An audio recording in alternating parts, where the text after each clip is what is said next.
What? Spoilers. Oh. Fantastic.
My name is Christian Basil. Years ago, I had an idea. I got myself a TARDIS. Took it to new places, met a lot of new people, took some great pictures, and talked Doctor Who. From Krypton Radio and the creators of the Hanging With web show, this is the legend of the Traveling Tardis. Join me on my latest adventures and become part of the legend.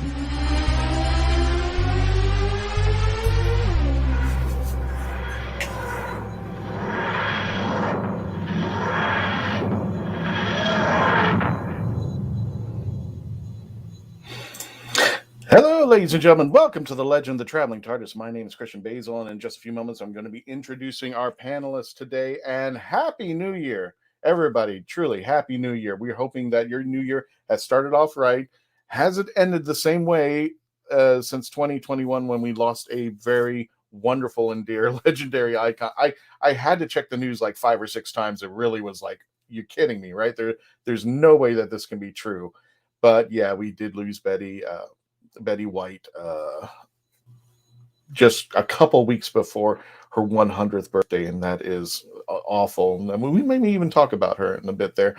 We wish she was part of the WHOniverse. I don't think she ever crossed into the WHOniverse, but definitely there's no way we can talk about television and the history thereof without crossing a lines with Betty White, especially in shows like the Mary Lee Tyler Moore Show and not Empty Nest, my goodness, the Golden Girls. Wow, I can't even talk this morning. Yeah, we're up early, and we're up on a Sunday talking about Eve of the Daleks, which we'll be reviewing in just a few moments. So thank you, everyone, for joining us. Don't forget to subscribe to the YouTube channel. Our numbers are growing. Our goal was 2,000 subscribers by the end of this year. We've come very close, though. We've come very close. We're about like 1,650. And that's a testament to all of you for supporting us, for being there. So if you're on the Facebook page, just swing over to the YouTube channel, give us a little subscribe, and hit that notification bell so you'll know when we're doing shows beforehand. But today we're going to be reviewing Eve of the Daleks. I just kind of watched it, and I watched a little bit of the previews. Not the previews, where they had an extended special where they had like behind the scenes stuff, and I tried to watch that as best I could there. But without further ado, let me go ahead and introduce our panel today. First off, forgot somebody. There we go. Good morning, gentlemen. Let me go ahead and release your mics out there. We're going to start with Mike Faber from the EOSO Network, also Earth Station Who. How you doing there, Mike? It's been a while, and I'm glad you're back. Happy New Year to you, sir. Happy New Year, Christian. Thank you for having me. No, it is really awesome to be here, and we get to talk about the Doctor Who New Year special, and or as I refer to it as Groundhog Day. So it was pretty awesome.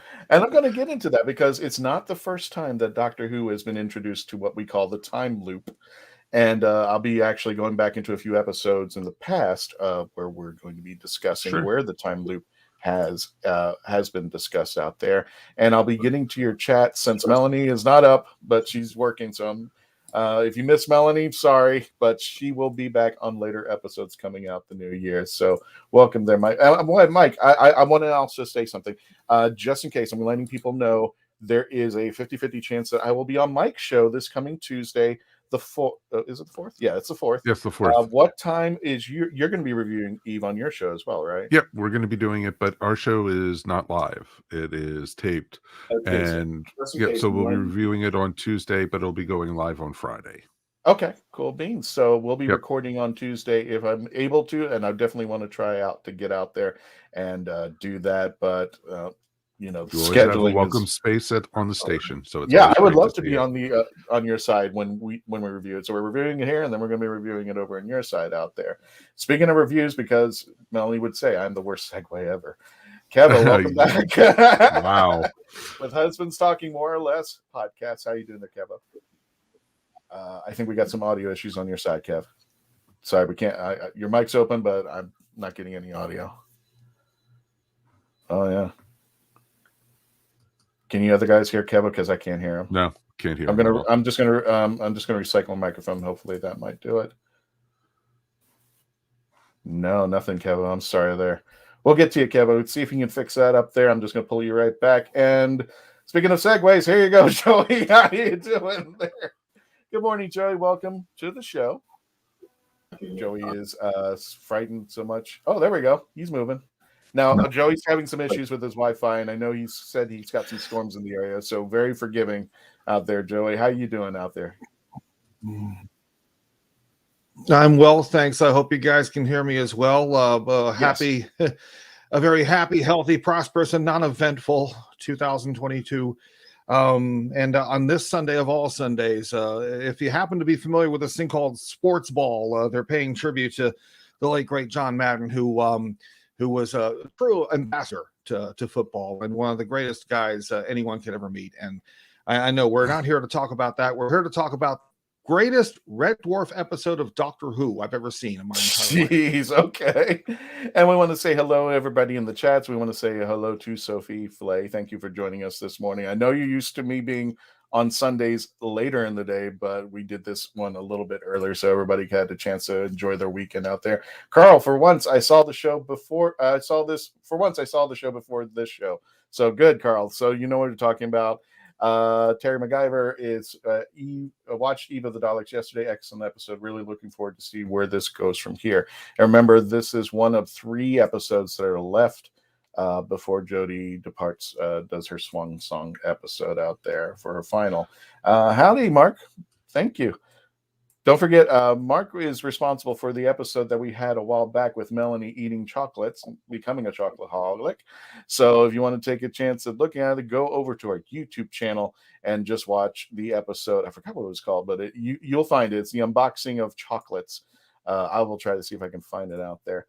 Carl says, my presence for lunch is requested, Christian, so I'm putting on my light. Yeah. Can you hear me okay? Why does it look like I'm throwing my voice? Well, loud and clear. We can hear you okay, but do we have a 4-shot here, or no, it's just you. Okay, you're fine. Yeah, it's okay. I haven't swung back yet. And this is the case. I was trying to see if I can get Kevo's mic working, so I bought him some time before I swing back over. That's why I'm getting to the chats there. For my presence for lunch is requested, so I'm putting on my like and a comment, and at least it was better than Flux. So Carl says it's a bit better than Flux out there. Sophie. Hi, everybody. Everybody's saying hi to each other out there. Mark says Joey is a cheesehead. No, from Bears fans. Oh, that's funny. Okay.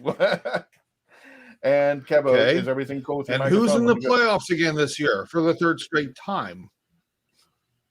Okay. Kevo, it's now saying your mic is not connected from StreamYard, so it's not even registering. It's weird. It's not even letting me unmute your microphone at this point. It's not even releasing. I apologize. No. That's okay. We're working out the technical bugs. Go under Cam mic and try seeing if you could select your microphone that way. Kev. Go for it. There we go. There we go. That was it. That was it. All right. Yeah, see, my technical knowledge worked. I'm impressed. You're actually lucky that I was muted for so long, because when you said Betty White was on Empty Nest, I actually gasped, because I am a Golden Girls fan by marriage. Mm-hmm. And Empty Nest is a spinoff of Golden Girls, not the other way around. I know. I just, like I said, my brain is not functioning as much as I'm teasing you. Speaking of teasing, all right, Kevo, your turn up for best. Yes. Happy New Year, Kevo. I'm glad you're Happy New Year. Working. Tell us a little bit about what's going on and what are you doing? What did you do for New Year's? Not much, quiet, low key. It's been a year for everyone, especially, for me. I suffered a pretty big loss this year. And so the holidays were pretty subdued and quiet, and looking forward to, getting back into things and really regrouping in 2022. We're starting to build up our YouTube channel as well for Hubs Plus Network, which is what we are calling the combination of Husbands Talking More or Less, which is the podcast I do with my husband, along with the podcast he does with an amazing group of people about X-Men and Marvel Comics and all sort of other stuff called X's for Podcast. So we're going to be launching some cool content this year, and just looking forward to talking about nerdy stuff. And this is the 2nd year without my dad for Christmas. Christmas was a big deal to him, and my family sent me his family in Maryland sent me a couple pictures of him, and we're actually trying. We put him on the tree this year, and next year we're going to try to see if we can't make his photos into ornaments to be part of the Christmas tree this year. That's so wonderful. I feel your brother, and all my love. I will speak for everybody here. All my love and everything to you and your family out there. Thanks, bud. So everybody, I hope you're having a great New Year, and you can tell us in the chats what you've been doing for New Year's. But in the meantime, I'm just going to warn you, just in case you missed it earlier, we're going to be doing a thing called what? Spoilers.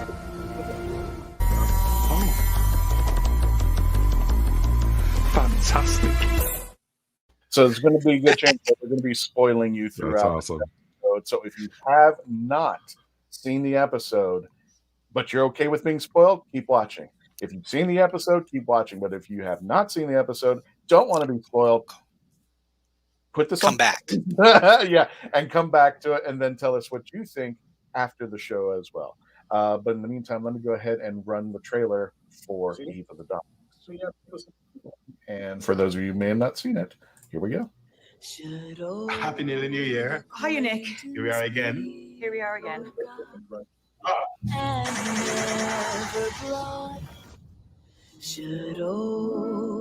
Anyone else got a proper deja vu? We're stuck in a time loop with killer robots. Yeah, that makes sense. It will kill everything not within its own image. Shoot.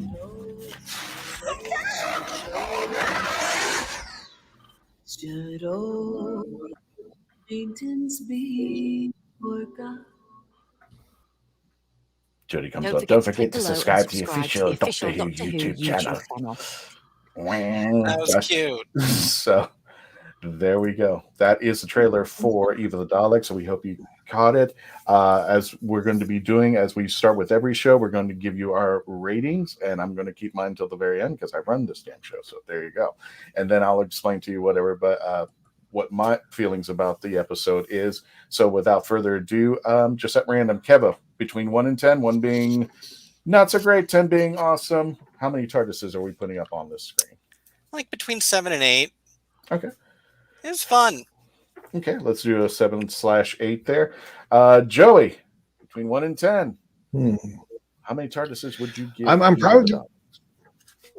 Well, I'm going to say 8.5, but also A for effort, and an A- for execution, because this is not your typical run-of-the-mill Daleks running up and down corridor saying exterminate. This is someone deciding, what if we could do it this way? Try this avenue. And hang on, Joey. I don't mean to cut you off there, but no, we just need the number because after the commercial break, we're going to go into discussions. We just want to see who's going to be going first by the numbers. So we're going to say you're an 8 at this point, correct? No worries, Joey. Yes. I know. I want to talk about it too, but we still got the show proper to run, and we want to make sure people stick around to hear why we picked for it. Mike Faber from the yes. Give me 1 through 10. I'm going to just do a 7. Okay. Pretty straightforward. Guys are not making it easy for me. Who's going to be the lowest number there? So, because Kevin started off first, we're going to go with him in just a few moments. Ladies and gentlemen, don't forget, we're going to be going through your chats. Let me go ahead and jump on those before we hit a commercial break. If you want to put your numbers in, let me know. Go ahead, put them in there. Post what number you think, 1 through 10, about this episode. Ramona says, Mappy New Year. Okay. Well, not Sure. exactly. Go ahead, Kevin. If you know something I don't, go ahead. No, sure. Why not? Happy New Year. Happy New Year. Yeah, watched it there. And welcome, Sarah Fisher. Happy New Year, everyone. Highly enjoyed the Eve of the Daleks. Go Pack, go. And I got to visit my parents for the first. Oh, good. Yeah. That's awesome. Good. That is awesome. Good. I think we have the lowest score with Mark Robinson, though. He gave a 4. Oh, okay. He goes first. He goes first? Okay. Start typing away, Mark. So we can get to Mark. We got Sophie, Rest 10. Okay. Mark Robinson, Hellbent versus Eve of the Daleks. Hellbent so much better. I do understand this was filmed during COVID. Yeah, I was going to mention that as well. And Ramona 7 TARDIS is because they missed a few prime openers for future episodes. Okay, well, that's the case. We got our numbers. We're going to get started, and Kevin's going to start us off as soon as we get back from a commercial break. When we return, please continue to stay logged on, tuned in, and become part of the legend.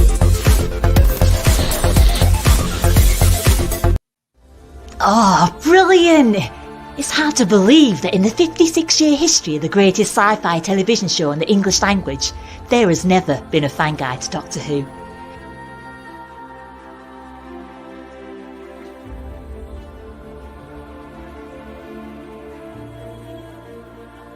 The official books might give you what they think you need to know, but only a guide written by a true fan will give you what you really want to know. Join Whovian, the brilliant Mackenzie Flaw, as she takes you on an intensive journey inside the world of the first female Doctor. In the Binge Watcher's Guide to Doctor Who, Season 11. Right, let's get a shift on. Jackie Sonnenberg's My Soul to Keep is a ghost story rooted in the realities of actual cults. When 13-year-old Sky Monroe arrives at her new boarding school, all she can think about is death and connecting with the afterlife. Soon she discovers her school's spirituality group, the Guardians of Light, and they have a secret. They can speak with the dead, and the organization is a cult. But this isn't Sky's only problem. The campus house where Sky resides is haunted, and even the ghosts have an agenda. They intend on getting the souls they want. Filled with mystery and intrigue plucked straight from the headlines, author Jackie Sonnenberg's research and attention to detail give this ghost story an even more eerie atmosphere. Find My Soul to Keep on Amazon.com today.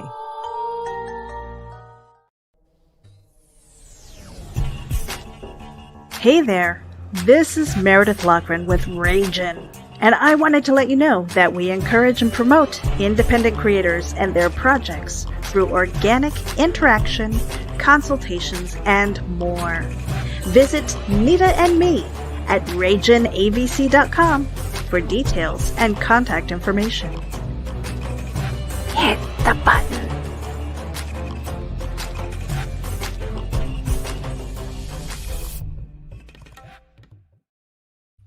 And the Legend of the Traveling Tardis, whether you're watching on Twitch, YouTube, Facebook, Twitter, we are powered by Ragin, so please check him out and subscribe. Thank you for joining us here at the Legend of the Traveling Tardis. My name is Christian Basil. That is Mike Faber. That is Kevin Reese, and Joey has disappeared. I think. Did the Daleks get him again? I think that storm that he mentioned. Hopefully, he'll come back on the next loop. Oh, and we still got numbers coming in. Sarah, 8 Daleks. 8 Daleks? 10, I guess. Yeah, we got Sophie for Good 10, for you, 10. Sophie. I'm glad you enjoyed it. Awesome, Sophie. I'm glad you liked it that much. Shock about Zach loved Doctor Who. Gotcha out there. Okay. And Joey just sent me a behind-the-scene message. He will be trying to get back in here. And by the way, he is the highest number. So technically, he will be going last. So without further ado, Kevo, you rated a 7 to 8. Talk to me, Goose. How did that come to play? You know, I this week finally binged all of Flux. I hadn't seen a single episode, so I watched the entire thing on Friday, finally, in preparation for New Year's Day, and I really overall enjoyed it. It was really half-baked, but I just don't care. It's been a really hard 2 years, and I'm not about to take Doctor Who that seriously anymore. I don't think it did anything to hurt the brand, and it was just fun. And that's sort of how I feel about a lot of what's going on in Doctor Who right now. It's just, it's not the best thing I've ever seen in my life. But is it like kill Chris Chibnall over? No, he's on his way out the door. It's fine. Do I wish he'd done a better job? About some things, but I mostly just don't get his specific weird fetishes, like this weird fetish of using Daleks every New Year's Day, even though this story is now not at all connected to the previous two-parter, or like, I don't know why he always needs an older white guy to be present in every single story that he tells. Like, if you go historically through all of his scripts, it's really true. So getting rid of, why can't I think of what Gramps' name is? Graham. I mean, it's right there. Graham. Only replacing Graham with Dan feels like a very specific Chris Chibnall move. Like, he always needs an older white guy in all of his stories. But he uses them well, and I love Dan, and I think that he's a great addition, and I love what he's bringing to Team TARDIS. I think it's a really interesting dynamic that he now has this history with Yaz, and it was cute to see it play out between the two of them. I felt like they were being a little bit too mean to him for a little while, but then when she was like, when Yaz was like, nobody makes fun of my mate except me, okay, that was cute. He's a great addition. I really, really loved most of all his moment of knowing that John Bishop himself is the father of a queer child. His moment with Yaz, where he tried to be there for her with her feelings for the Doctor. And then not only that, but called the Doctor out on it to her face. That was such a wonderful parent of a queer child moment, and to give that to John Bishop, who is that in real life, was really cool, and it meant so much to me watching this episode. Okay. I couldn't agree more with that. That was awesome. That was such a great moment when he did that, and how understanding he looked at Yaz and says, "I spent 4 years with you on the road, and Yep. every time you looked at that hologram of her, every time you look at her, you could tell there's something there."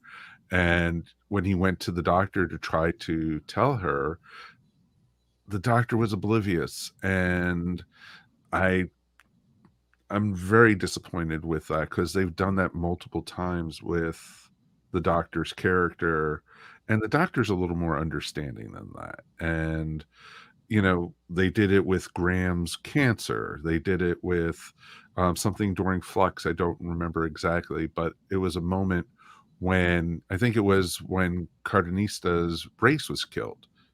She just blew it off, and it was just like, the doctor is not that cold and that oblivious to things. I wonder if Chris Chibnall is trying to tell some kind of arc of the doctor not really being sure how to navigate her feelings in a female body and not sure how to present emotionally, but it doesn't quite land. It's not like my least favorite thing about a doctor, but I definitely see where you're coming from, where it feels like this doctor in particular just doesn't seem to know how to interact with human beings at times. It's odd, but But the it was doctor's an odd character. that was one of the best moments of the episode, was the interaction between Yaz and Dan. It was awesome. It was beautiful, and it showed the closeness. And yes, these people, have spent time together on the TARDIS and on other adventures. And we didn't get to see the whole thing with Professor Jericho, Yaz, and Dan, but you knew they were there from 1901 to like 1906 or something. 1904, something like that. Something like that. But they had adventures. They were close. They were in close proximity. You learn about a person if you see them every single day, every moment, and you just learn. And I just thought it was great to show that relationship was there. I think that scene alone was better than any scene that they did between Graham and Yaz and Ryan at all. And I want to say, I personally don't inherently ship Yaz and the Doctor. I don't get that ship personally, but there's a lot of ships that are popular that I don't get. What I do love and appreciate and am rooting for is, I love narrative arcs about companions falling in love with the Doctor, or the ways they navigate their feelings with the Doctor. So I really think this story with Yaz is really cool. I really love it. And I kind of hope the Doctor doesn't reciprocate, because that's also a narrative that's worth telling. Just because Yaz is in love with the Doctor doesn't mean every companion isn't Rose, and Rose even has sort of been now not forgotten, but the Doctor's moved on, and that's the nature of an immortal character like this. Oh yeah, so it's been I love thousands this. of years since Rose was with the Yeah. Doctor, if you go by the timelines between everything. And so yeah, you're exactly right. And I didn't mean to interrupt you at all. Sorry. No, go about for that. it. It's all chat. Yeah, but it's interesting too, because you spend someone, you have somebody who's with you, who's heroic, who's an adventurer, somebody you idolize, and you start having feelings for that person. And it could be a mentor, or it could be a doctor, or like in this case. And I've shocked more companions don't show emotion and feelings towards the Doctor, not sexually or anything. I'm not saying that at all. Like, I'm sure Yaz has fallen in love with the Doctor, and it's been obvious since pretty much the second season with her and the Doctor. It's been building, and it's been a nice slow build though, and I like that it came out in this episode. Ramonda jumps in and says, you got to remember how close Troughton was to Fraser Hines too. So exactly. We just talked about that, because we just reviewed Evil of the Daleks on our show this last week, and it was pretty much a Jamie and Doctor story, and they threw Victoria in like intermittently and brought her on as a companion, and it was the Doctor and Jamie were the closest thing to a bromance that you could ever get. And it was, and for the 1960s especially, it was pretty much there. And I would have loved to see what would have happened today if it was, if would they have taken it further. So I don't know. Maybe it's just a little different from my perspective, and it's not that. I think what I'm trying to say is, from the beginning, it's just like it worked for me because we've been down this road before, and after River Song, it just kind of, I think we need to stop going to that romantic interlude. It worked for me with Rose because he had the PTSD. He was coming out of that. So that really screwed him up, and going into David Tennant. But we've done this with Rose. We've done this with Martha. We kind of hinted it with Donna. We did it with don't disagree. I do not agree no, at all. No, wait, hang on. They were bringing it into the stories, but even there was a scene between them in what was it, Pompeii, where it's like, oh, your husband and wife, and like, no. That there was no relationship, but it was mentioned that I just want to mate, that scene and all of that, and there were kind of hints of it. It wasn't a relationship of the kind like Martha was or Rose was. It was kind of, they were standing off of that relationship, even though she ended up kissing him to save his life from the poison in the Wasp episode. Then it was also 14 years ago, just for the record. Right. I'm not done with my thought. Just saying. Sorry, I know, but that's what I'm saying. It's then we've gone to Clara, who is Clara. I'm not your boyfriend. Then we've gone into things, and then we went into being the Doctor having the wife, the River Song, and you can't love a monolith, because a monolith doesn't love you back. That's what she said. So to me, the Doctor being a Time Lord is beyond the romance. It's not beyond the romance of things, but is beyond all this. There is, when it comes to sex and everything. And he explained that to Bill in one of the episodes. I can't remember. It was one of the intro episodes. So the Time Lords are beyond this. So that's why, even according to what they've written, gender doesn't, really, it doesn't rank here. You and I love is not what maybe the Time Lords had. And even especially when it came to River Song, you couldn't, the roots of the sunshine. He brushed it off, but he never addresses it until we get to the very end, where they're just standing there, and everybody I know and their mother was telling me, I wanted them to kiss, and I said, no, that was the perfect moment. That was it. That's the way it should have ended, just of them staring at each other, and that was it. There, Joey, did you have a comment about that, or? Well, we're talking about the whole matter of shipping, and yet who's the next producer of Doctor Who? Russell T Davies. Yeah. Who I hope that he'll probably take the show in a direction far different than what he initially had set it off to as well. Now, granted, maybe Stephen Moffat decided to use the plot device and just keep going with it. If it ain't broke, don't fix it. But yet you're bringing in somebody whom a lot of people, I'm not going to say Chibnall haters, but people who don't agree with Chris Chibnall, a lot of people are saying, oh, thank God, finally, someone who's going to steer this ship back on course. But if we're complaining about the shipping, what course is he going to plot now this time? That's what I've been saying. No, and I think that's a valid point. It's just like, who's to say, he brought the series back, but who's to say he's going to take care of the series going forward? Everybody was coming back and saying, hey, you know what, this is damage control from Chris Chibnall. That's why RTD came back. And I've got to agree. I'm just like, well, if something's working, you should be moving forward. You should be moving ahead, or you should be extending its worth. But it doesn't seem that way. And a lot of people are going like, oh, RTD, please save us.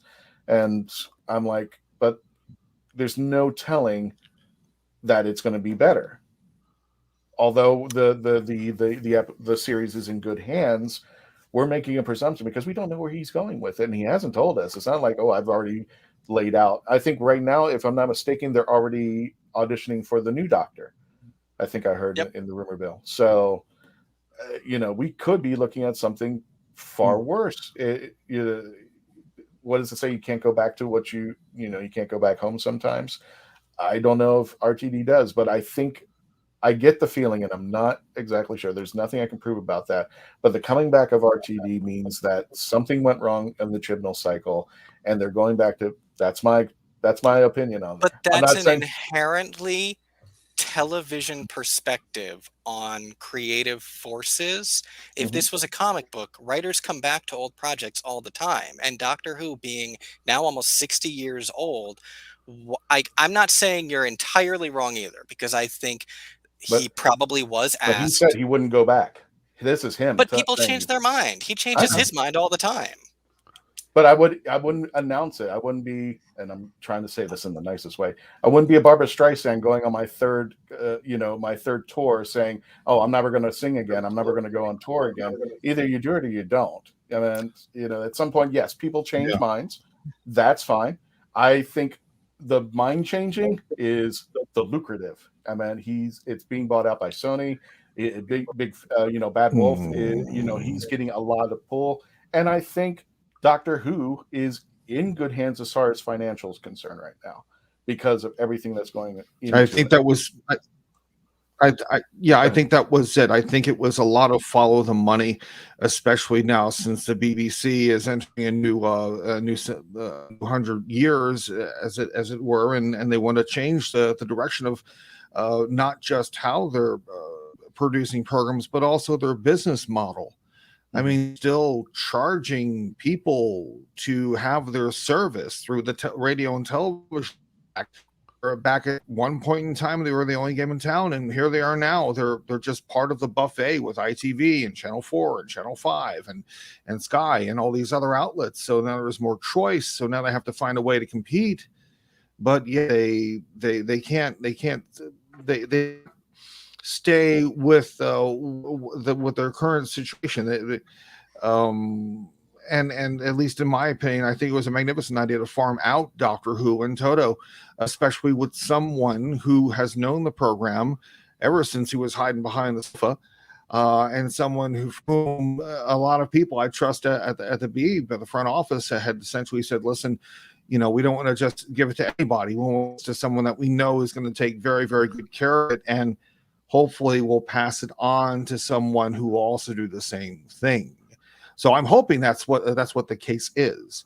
But yeah, just a lot of changes, at least where the medium's concerned behind the scenes. It's going to be very interesting to see where it goes too, because now that you have Bad Wolf and you have Sony behind Bad Wolf, are we going to now see a pickup of better marketing of Doctor Who also? Because a friend of mine lives in the UK. He went to one of the toy stores, which usually carries a lot of different stuff. He couldn't find any Doctor Who stuff. Not surprised. And it's real interesting as from halfway through the Capaldi era through Jodie's era, the marketing has sucked from BBC on promoting Doctor Who toy wise. They even let their contract with Funko Pop end. And it's just amazing to see how much BBC could care less about it, and the stuff they put out for it was garbage. Even the sonic screwdrivers. I wouldn't say BBC couldn't. Go ahead, Joey. Okay. And then we got a commercial break. Well, I couldn't say that they couldn't. I couldn't say they couldn't care less. It's just when you have an annual budget, you have to figure out, okay, what's going to give us the biggest yield? And in terms of television rights, in terms of syndication rights, in terms of DVD and streaming rights, that's where the money's coming in. I mean, if you're expecting to do a TV show for the sake of selling toys, and I know Power Rangers and Pokemon are the exceptions to the rule, but in this case, you're dealing with not just an animated series that might be enjoyed by a generation about an iconic television program for whom, yes, they want the greatest deal in their dollar, but they just believe it's not through toy sales, or it's not through any shall we say any not residual, but pretty much anything on the side outside of the production of the program and the distribution of the program, and the selling wide, and as well as various forms of media, DVD. as well as streaming. And someone had the right idea, at least, to continue to have Big Finish produce Doctor Who audio dramas through 2030, because they realized, okay, this is where the money is. So that's just in terms of work of genius, toy line. With the Big Finish, though, it's pretty amazing that they're but doing still, that. But but with the streaming is so fractured right now with Doctor Who. You need to have it all together. It's on BritBox for the old series. It's on HBO. Mike, I don't mean to cut you off. Hold that thought. I'm just going to run through the commercials. When we return, we're going to continue this discussion. Please stay logged on, tune in, become part of the legend. Stand by.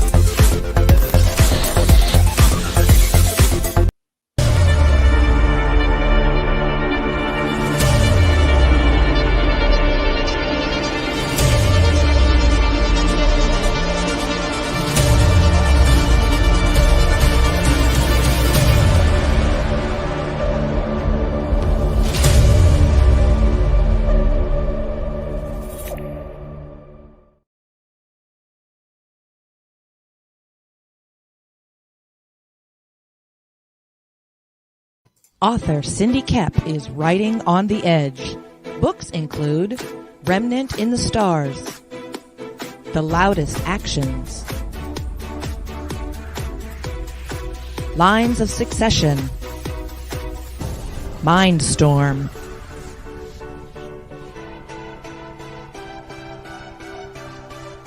Condemned Courier, the Yerushalayim series, and Animal Eye.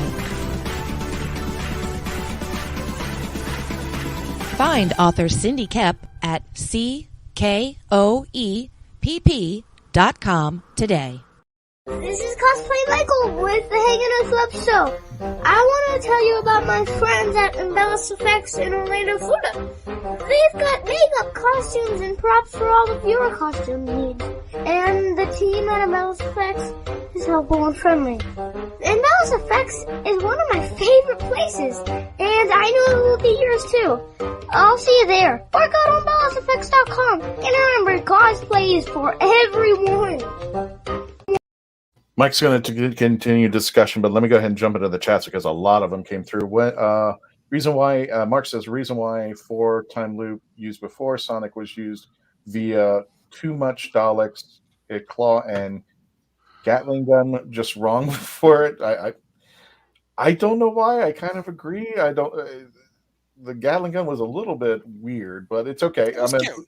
It had it. It was just like, okay, is this the upgrade version, or because they had the one gun that did all the damage that it did, versus Recon Dalek, Special Weapons Dalek in one room out there, and they miss a load of one-liners between this.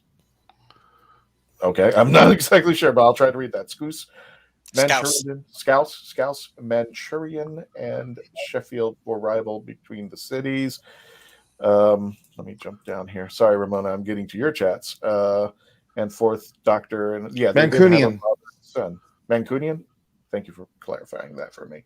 6 and Mel were close, but Mancunian. was never crossed online.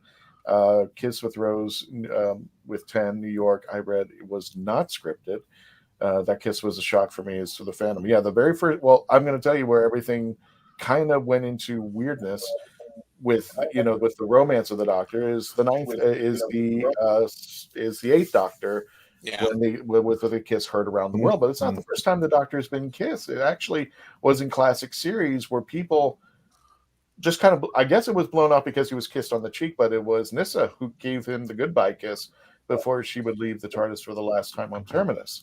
So, Chris Sheffield, welcome. William Hartnell wouldn't approve of the hanky-panky in the TARDIS. And apparently he was engaged once in Series 1. I just read about it. Yeah, it was but he was trying to get out of it too. In the what was it? The Aztecs. The Aztecs.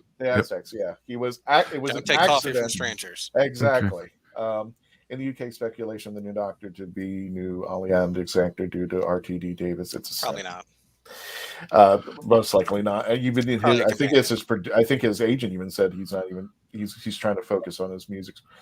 Still a tea time show. If it turned into a Snogfest, it would be canned before Mary Whitehouse could blink.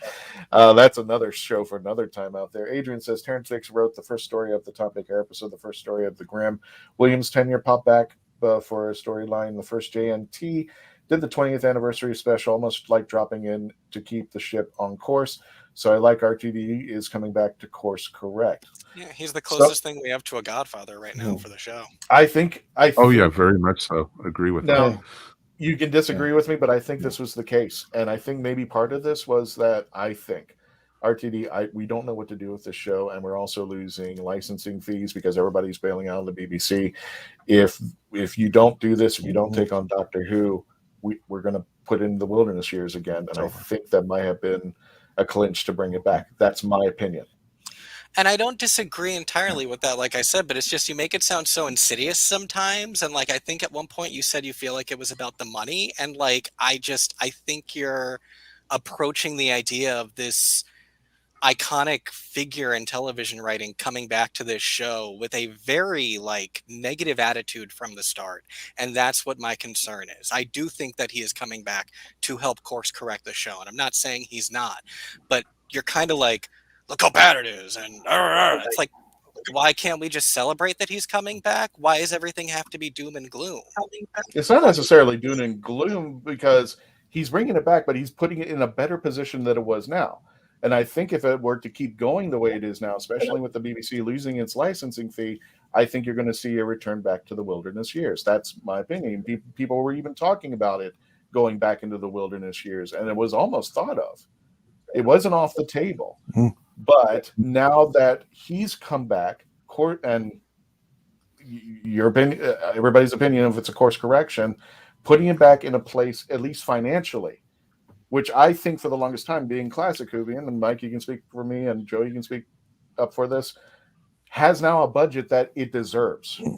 Oh God! Compared Because to seeing the rubber costumes and such, it did not. Yeah, it did not have when it was back in the series, even with the 96 return. It finally got the CGI, the stuff that could actually hold the stories. Because right now we had college year budgets, and they did their best. And Chibnall's writing would not be passable without the budget to make it look good. Exactly. I completely agree on that. I'm not saying Chibnall's writing's not even that's my opinion. And I think that's why RTD is back, because I think he came back with a vengeance and said, listen, I can take this show and I can make it better. I got now the money, the means. And I'm sorry, it's a business. It's lucrative. I'm not saying that in a negative way. I'm saying I think maybe this puts it in a better business position so that we're not going to see this in the wilderness years. If it's got the if I may. Yeah. Okay, first off, I mean, he is now on top of the world. Russell Davies is. There's a reboot of the American version of Queer as Folk that's taking place not too far from where I live. Nice little hamlet called New Orleans. That's where it's being set. Hopefully, it'll be shot there because we need a film industry there. And it's a sin. Swept the BAFTAs. I heard it did very well. At least we'll see what happens with the award shows. But he got the money. It's not so much RTD, it's RTD with money. But here's what really concerns me.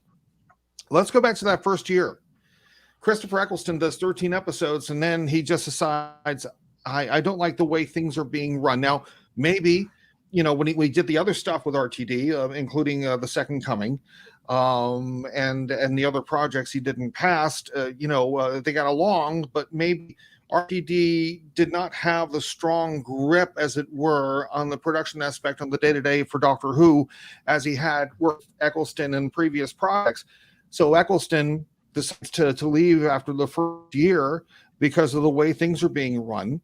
He has mentioned it to an extent, but I think the other shoe dropped when the accusations were made after Noel Clarke had won the BAFTA, and the accusations came about. And then he had his grand sense of whataboutism in regards to John Barrowman and did with the ladies in the dressing room. And that was documented at Chicago TARDIS back in 2017. So the question here is, and this is nothing against RTD, Okay. Granted, he's the most famous name in terms of the production aspect of the series, but at the same time, people are going to look back at this particular first season and they're going to say, okay, he wasn't able to keep it together. He lost his main actor, but now he's coming back. Granted, RTD, but with money. But at the same time, no one has ever asked about the matter of if there was any level of toxicity within the production team on that first year. And I trust that toxicity was nowhere near, say, what had been going on in Los Angeles with Ellen DeGeneres and her talk show. But at the same time, it also kind of gives one pause to wonder if now that he has this RTD money, has he learned from his mistake in between the show in 2010 and coming back here? And so it's just so much to unpack. And I just asked this because I don't think anybody else really asked it. Joey, I'm gonna put a full stop to that. Nothing. That seems to be another show, and we're just reviewing Eve. And I want to get back to the chats. And I know we still got Mike. A lot of weird stuff. Yeah, it's okay. We haven't even touched on the episode really. Yeah, I know. So, Mike, you rated it. No. No. Did I already do you? No, you didn't do your review. You gave your rating. It was an 8. Okay. Me? I was a 7. You was a 7. He was a lower half. So, and why did I go first? Doesn't matter to me. I'm just here for the ride. Mike had 7, and Joey had 8. So, Mike, yes. Why did you rate it a 7?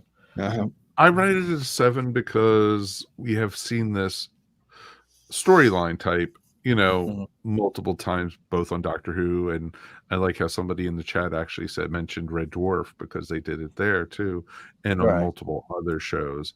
But it was done very, very well for a Chibnall show, and I enjoyed it. I don't understand what his fascination with New Year's and Daleks is.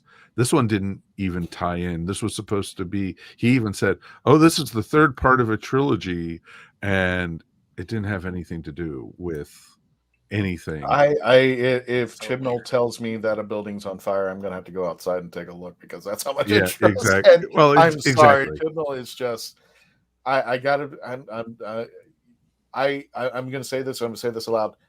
I don't feel like I'm enjoying Series 13 and the final 3 episodes. I feel like I'm going through them just so I can get to RTD and go, okay, what do you got there? I'm just going to read chats real fast. If you want to continue, Mark, I might give me one moment there. The BBC model is falling apart, especially after sabotaging their biggest asset. Davies is not the one to save it. Problem is outside his expertise. Not one reboot story equals Robert Holmes. Adrian says the Whittaker Chibnall era have been decisive, uniquely so. However, do you have the Who shop in London? I'm not exactly sure what that is. They were talking about Doctor Who. Great place. Yes, it is a great shop. Yeah, gotcha. You do. Hey Kevin, it's two of my favorite Whovians. Hey Christian and Mike, happy new there, Kevin. And check out, I'm going to be on his show. Hey, that Kevin. was another person that we were talking about out there. David, I have a little 40 years experience in production and licensing with some major studios. In my opinion, the discussion is missing with the most fundamental points of the BBC is mishandling alarmingly. I got to go further on this, and this is for another show. I'm just making the statement. Does Jodie even sell? And I'm only saying this in regards to this.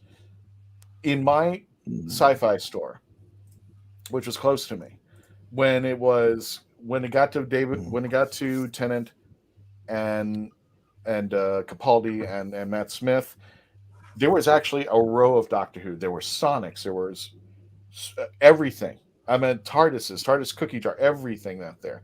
The last time I went out there, that shelf was not only completely bare. I had to ask the front desk, where's all the Doctor Who? And he pointed one item in the corner.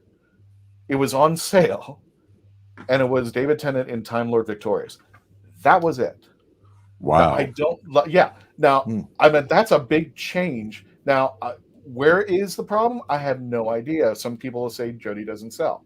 Some people says the show's gone off the rails and nobody's really watching anymore.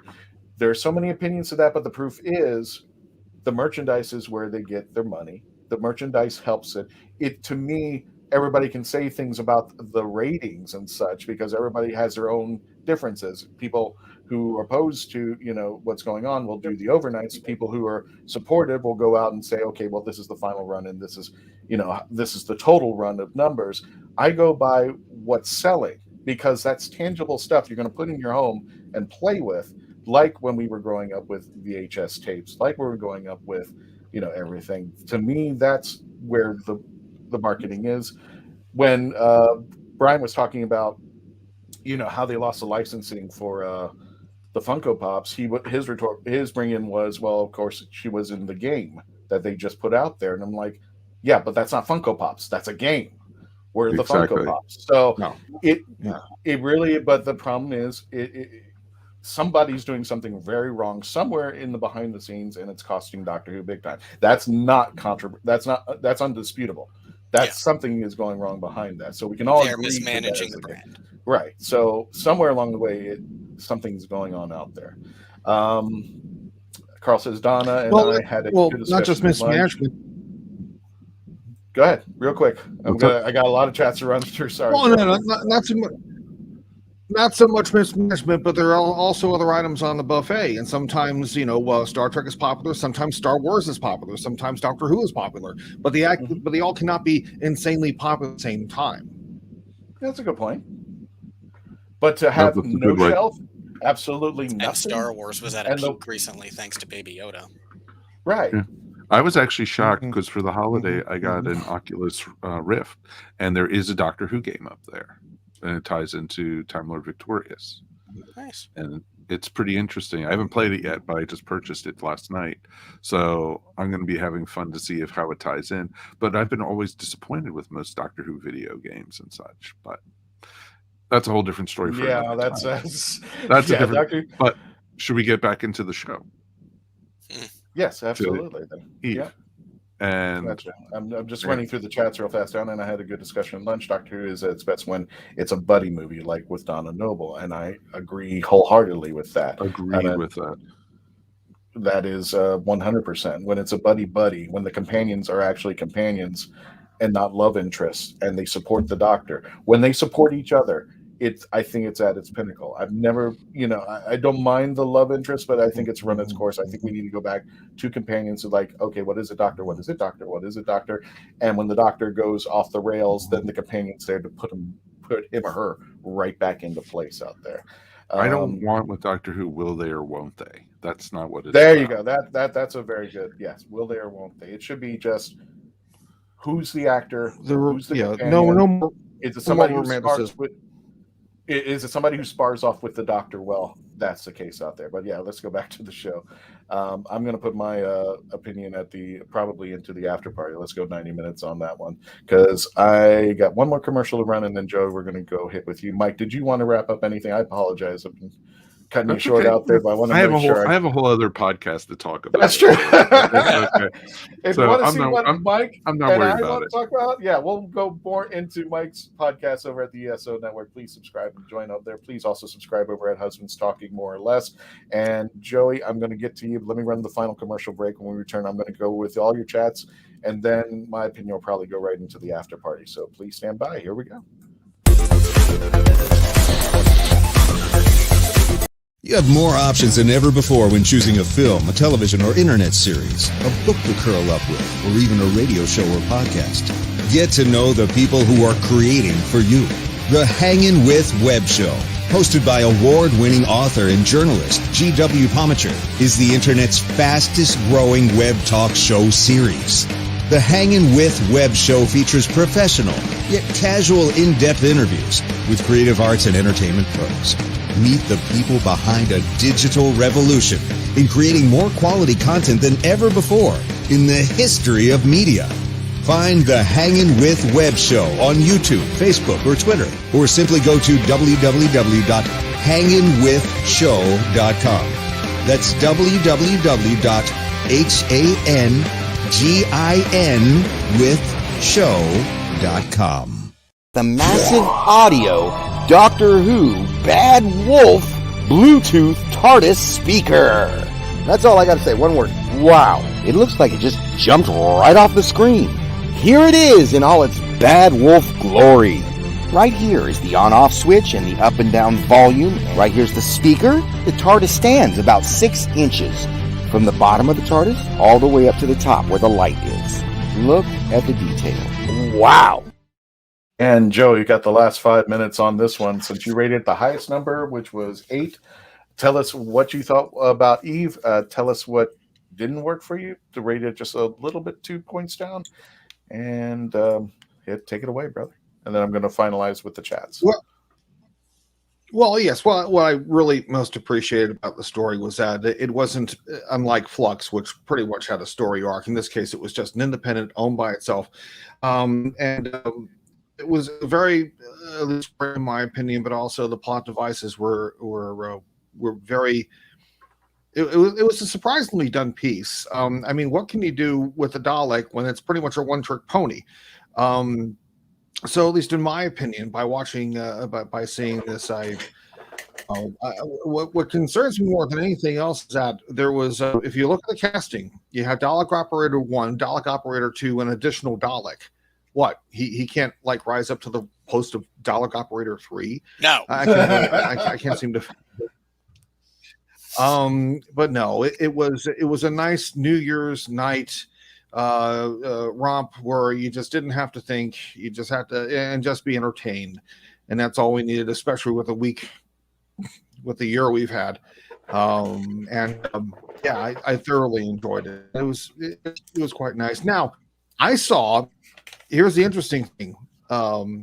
BBC America, I think I saw like the supersized version of it, where they had an extended it wasn't extended, it was a sneak preview of the new series, I think, that was set in Australia. I forgot the name of it. It was set in a place called Opal City. Has anybody seen this yet?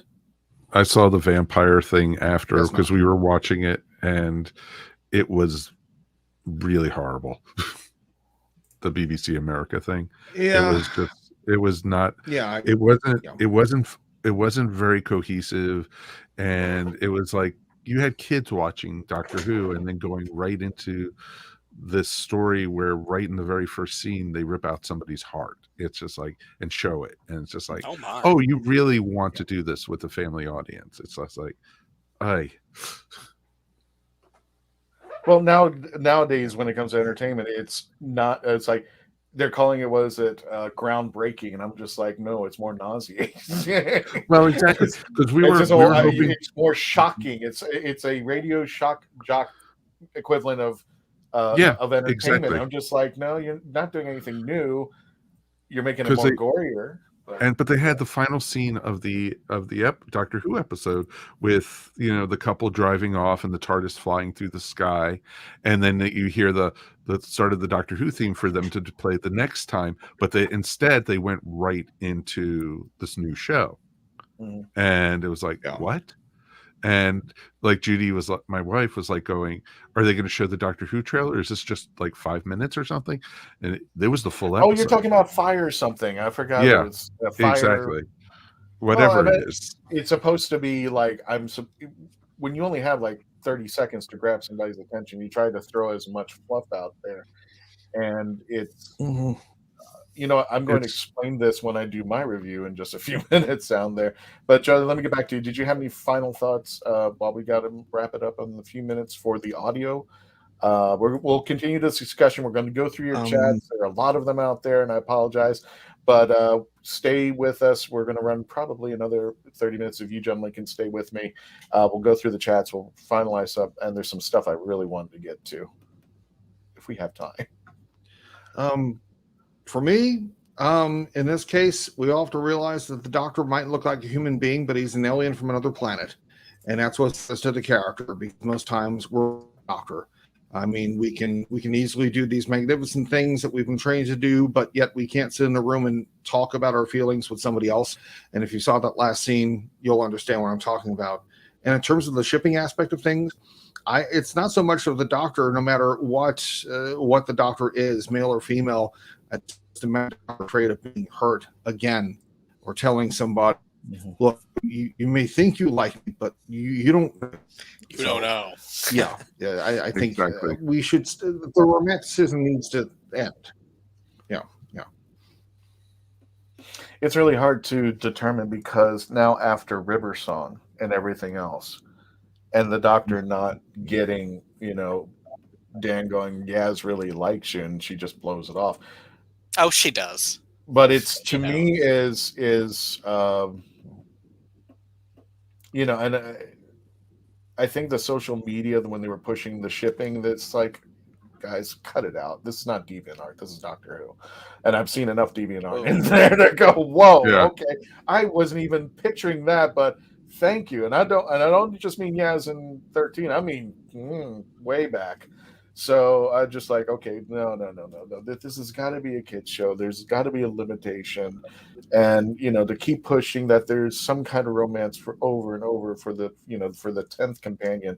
At some point, I'm just going like, can we just get back to some of the origin when it comes to the companions, that they are supposed to be, first of all and foremost, our eyes to the Doctor, our interpretation of the Doctor, and second, somebody who is an actor, because for me, Jenna and Matt Smith work together so well, but then you put Jenna with Capaldi, and to me, it didn't work out too well, and it didn't help that for me was that Moffat just continued down the line that he did, and it ended up me hating Clara, because they put Clara in the situations that I was like, no, what the heck are we doing now?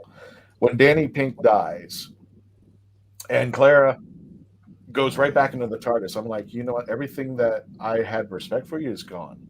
Not Jenna. Oh, exactly. It had nothing to do with it. It's because you chose this lifestyle. Your boyfriend, who you love, died. The one, you threw all those TARDIS keys into the molten lava until, to save Danny Pink, and then you go running right back into the arms of. Because she was suicidal. But it was like she was many things. Wanted to die.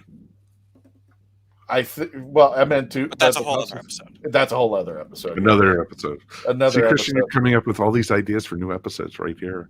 I have tons of new episodes. First of all, I just want to end this. I just want to say this too. I know I'm probably going to get heat for this.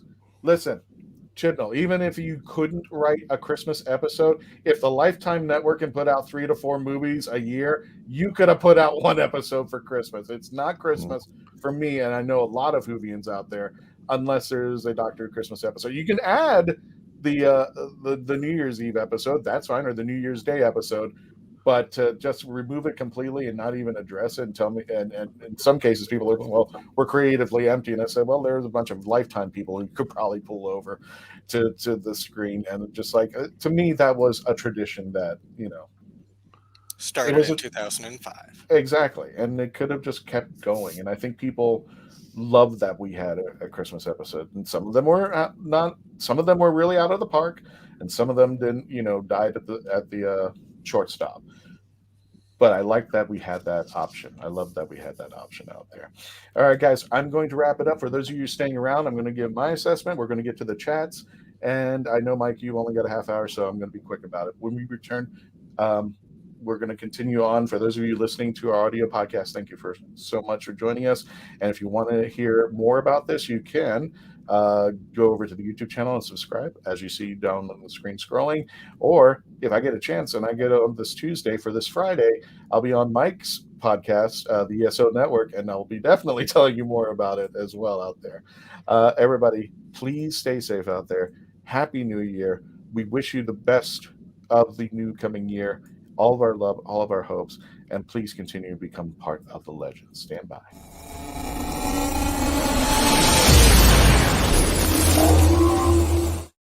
Gentlemen, I'm going to give you the option. If you want, you can continue. If anybody wants to add more, but I got a lot of chats too, and I do want to get through them real fast out there. So. Nothing yet. Nothing yet? Okay, nope, let me go ahead good. through the chat then. Carl, David, above is right. BBC is like American PBS, and they don't have the experience with marketing. Yeah.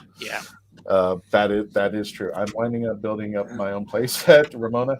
It is the action figures that are hard to get. Scalpers who buy up all the action figures on launch ruin it for the rest of us. So apply taxes, dealer room fees, and all that. And I noticed also something too, Mike.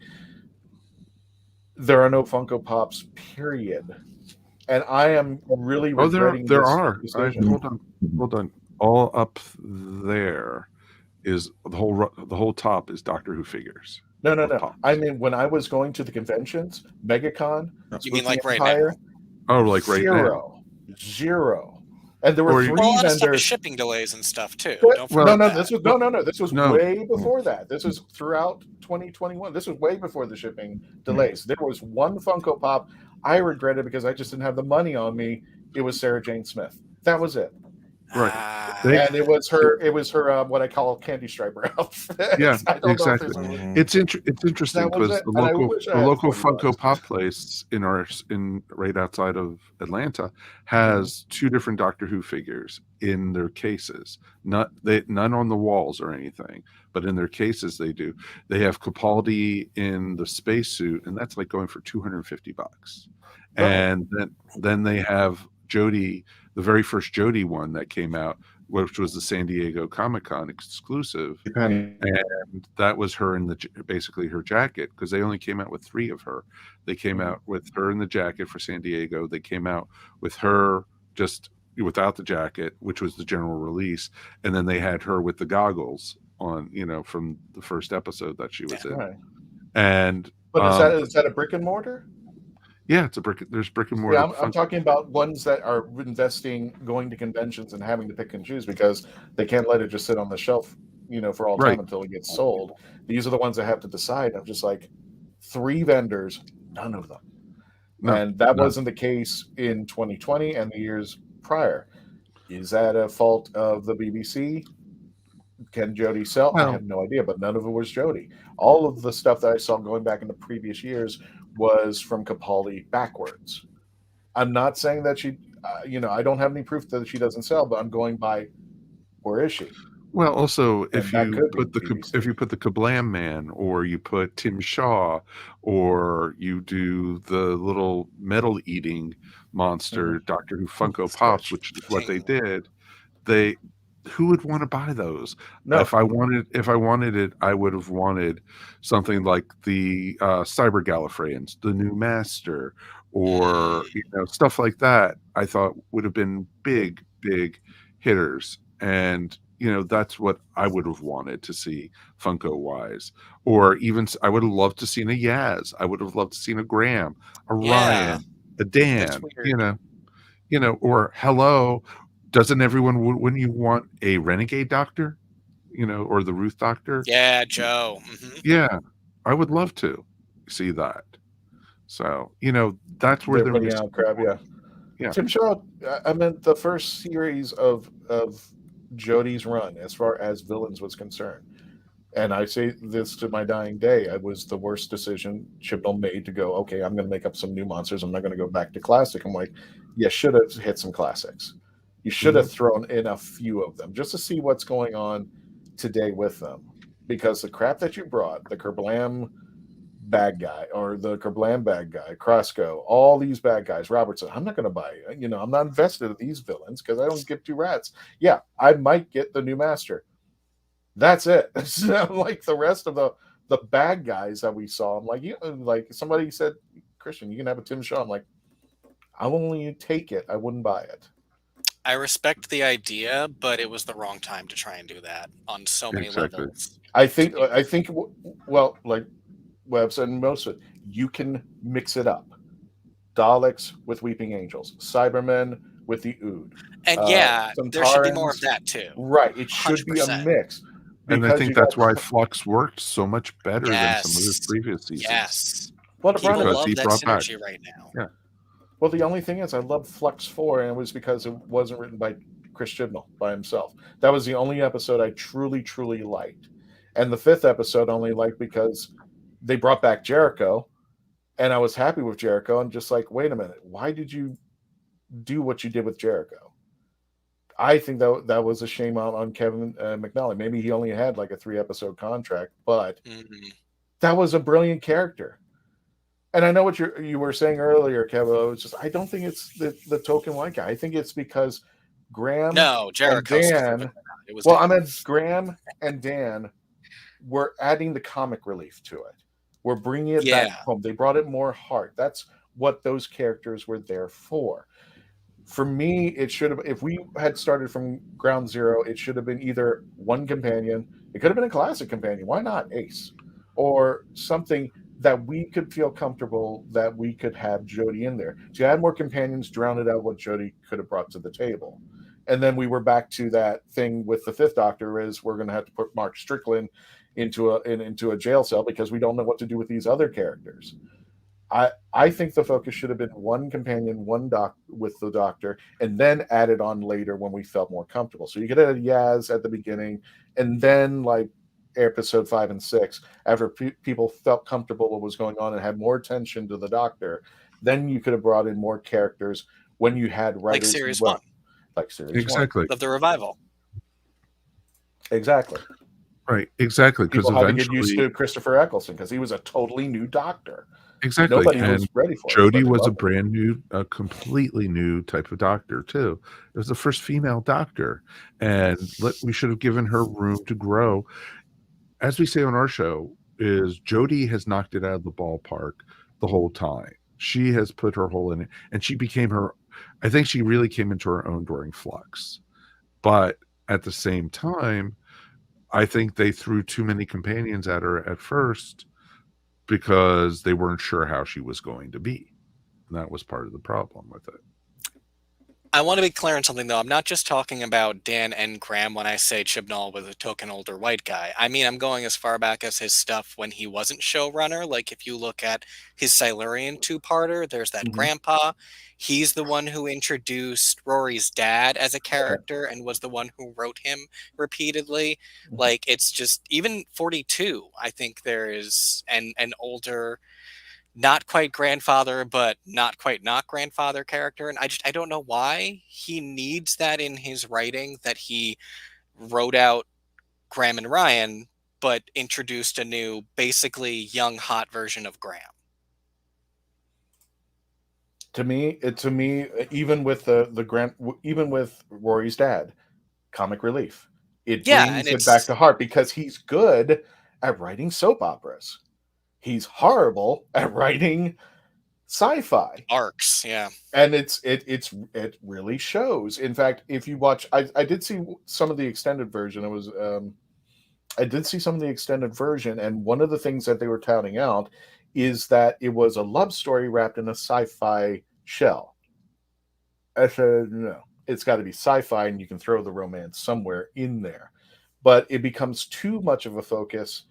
In the same way that it was in Praxis, when you had those two gentlemen where the story was kind of focusing, but you would have run, and then you would focus on them.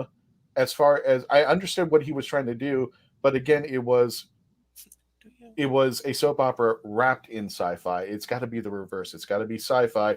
And if you want to put in a love story and make it work and push the direction and the characters support what's going on, I got it. And it does happen in the past. It's happened in the past. I mean, Amy and Rory are a testament to that.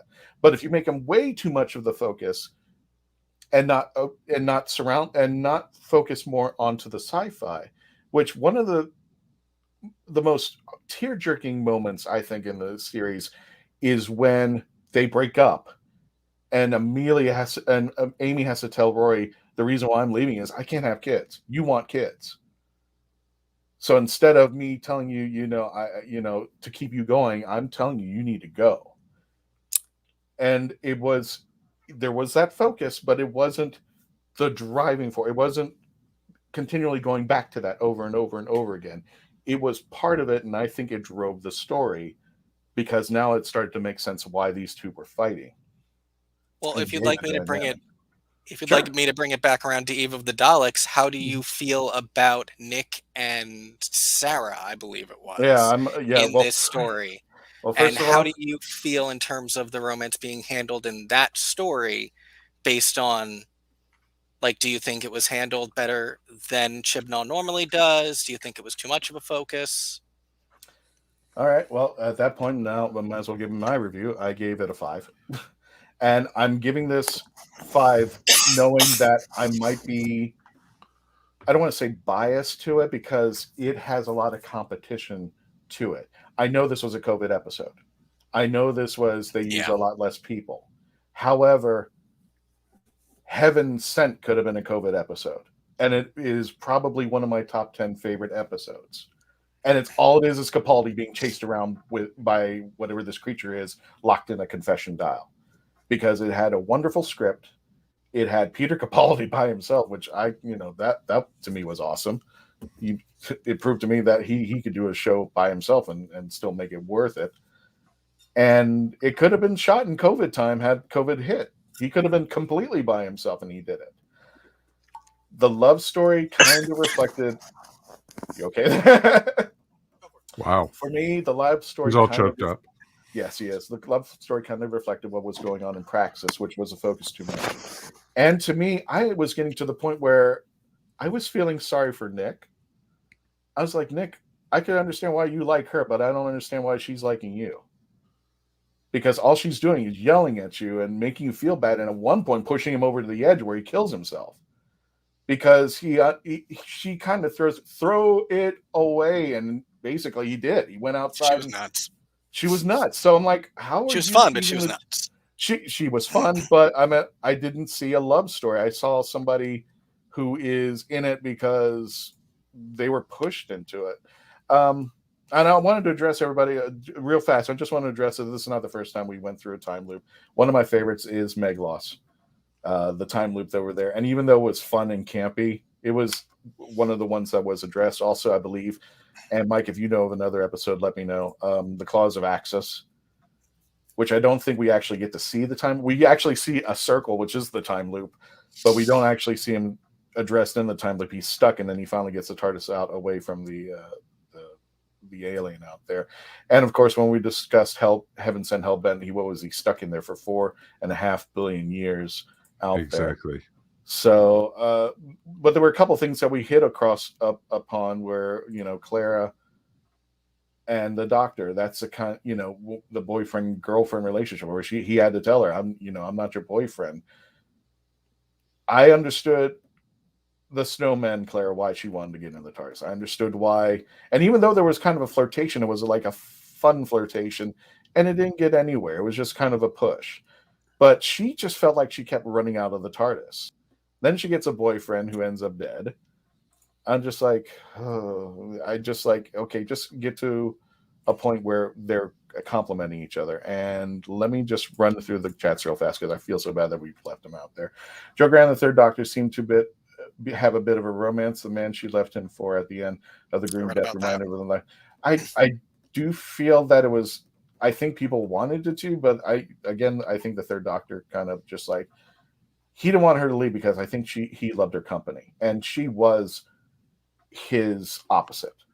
That kind of pushed back out there. Even Colin Baker, when he behind the scenes, he was talking about Perry and the Sixth Doctor, where they started off, they were written like angry husband and wife, and that's why people didn't get along with them too well. And then Trial of the Time Lord finally hit, and you could start seeing the relationship kind of soften to where they were now complimenting each other. But he used the word soulmate. And I'm like, I don't know about that, but I'm just like, but I can see where you compliment. A Davros spinoff may be as meaty as Game of Thrones. I don't know. I've seen the 6th season. I've seen the 8th season of Game of Thrones, and I wasn't too impressed. If the best show of the year was Squid Games, what was done on low budget, and Cobra Kai has decent story with History of Karate Kid, why can't the Doctor do a low budget and good storyline? This is what makes for good Doctor Who, and that is correct. I mean, there is some Doctor Who that's been written that had no budget. Chris Chatfield, Ramona, better still if the scalpers had ethics and sold them at a reasonable price. This wouldn't be an issue. Is it okay for making believe for going back to the toy stuff? Behrman paid for his crimes and apologized. Oh, right, that. That's another episode. That was so much. It's. I'm only going to say this. I don't blame John. I'm just gonna leave it at that. I don't think it's good news that the BBC is going to Babel Productions and Davies rather than another wilderness period. I hope he can steer it away from the diverse elements that seems to be splitting fandom and win back some of the Doctor Who's goodwills. And yeah, during Chibnall's run, depending upon who you are, it does feel like there's like this scene that kind of splits the fandom, and it almost splits it between classic and new, or people who just. I think it's just the approach, and I think it's also the social media, because people are, when people are going like, I just don't care for a female doctor, they get antagonized, and I've seen it. Haters are going to hate, though. That's the thing, though, Christian. It may not necessarily be haters. It's just like, I don't want this.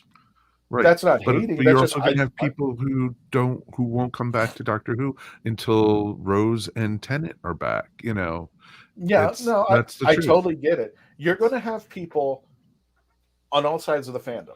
You're not going to appease everybody. If a theme park puts out a new attraction, some people are going to love it, some people are going to hate it.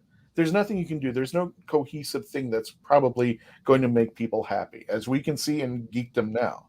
The thing is, I don't like it when they antagonize the fans, or at least to me, that's counterbullying. If you're going to go after somebody and say, okay, well, I don't like Jodie Whittaker, or I'm not, I don't want a female doctor. If you go out there and start antagonizing them, they're definitely not going to come back, or at least on your standards. When I go to cons and people say, I'm not hip on the first female doctor, I tell them, okay, I'll see you in 3 to 4 years.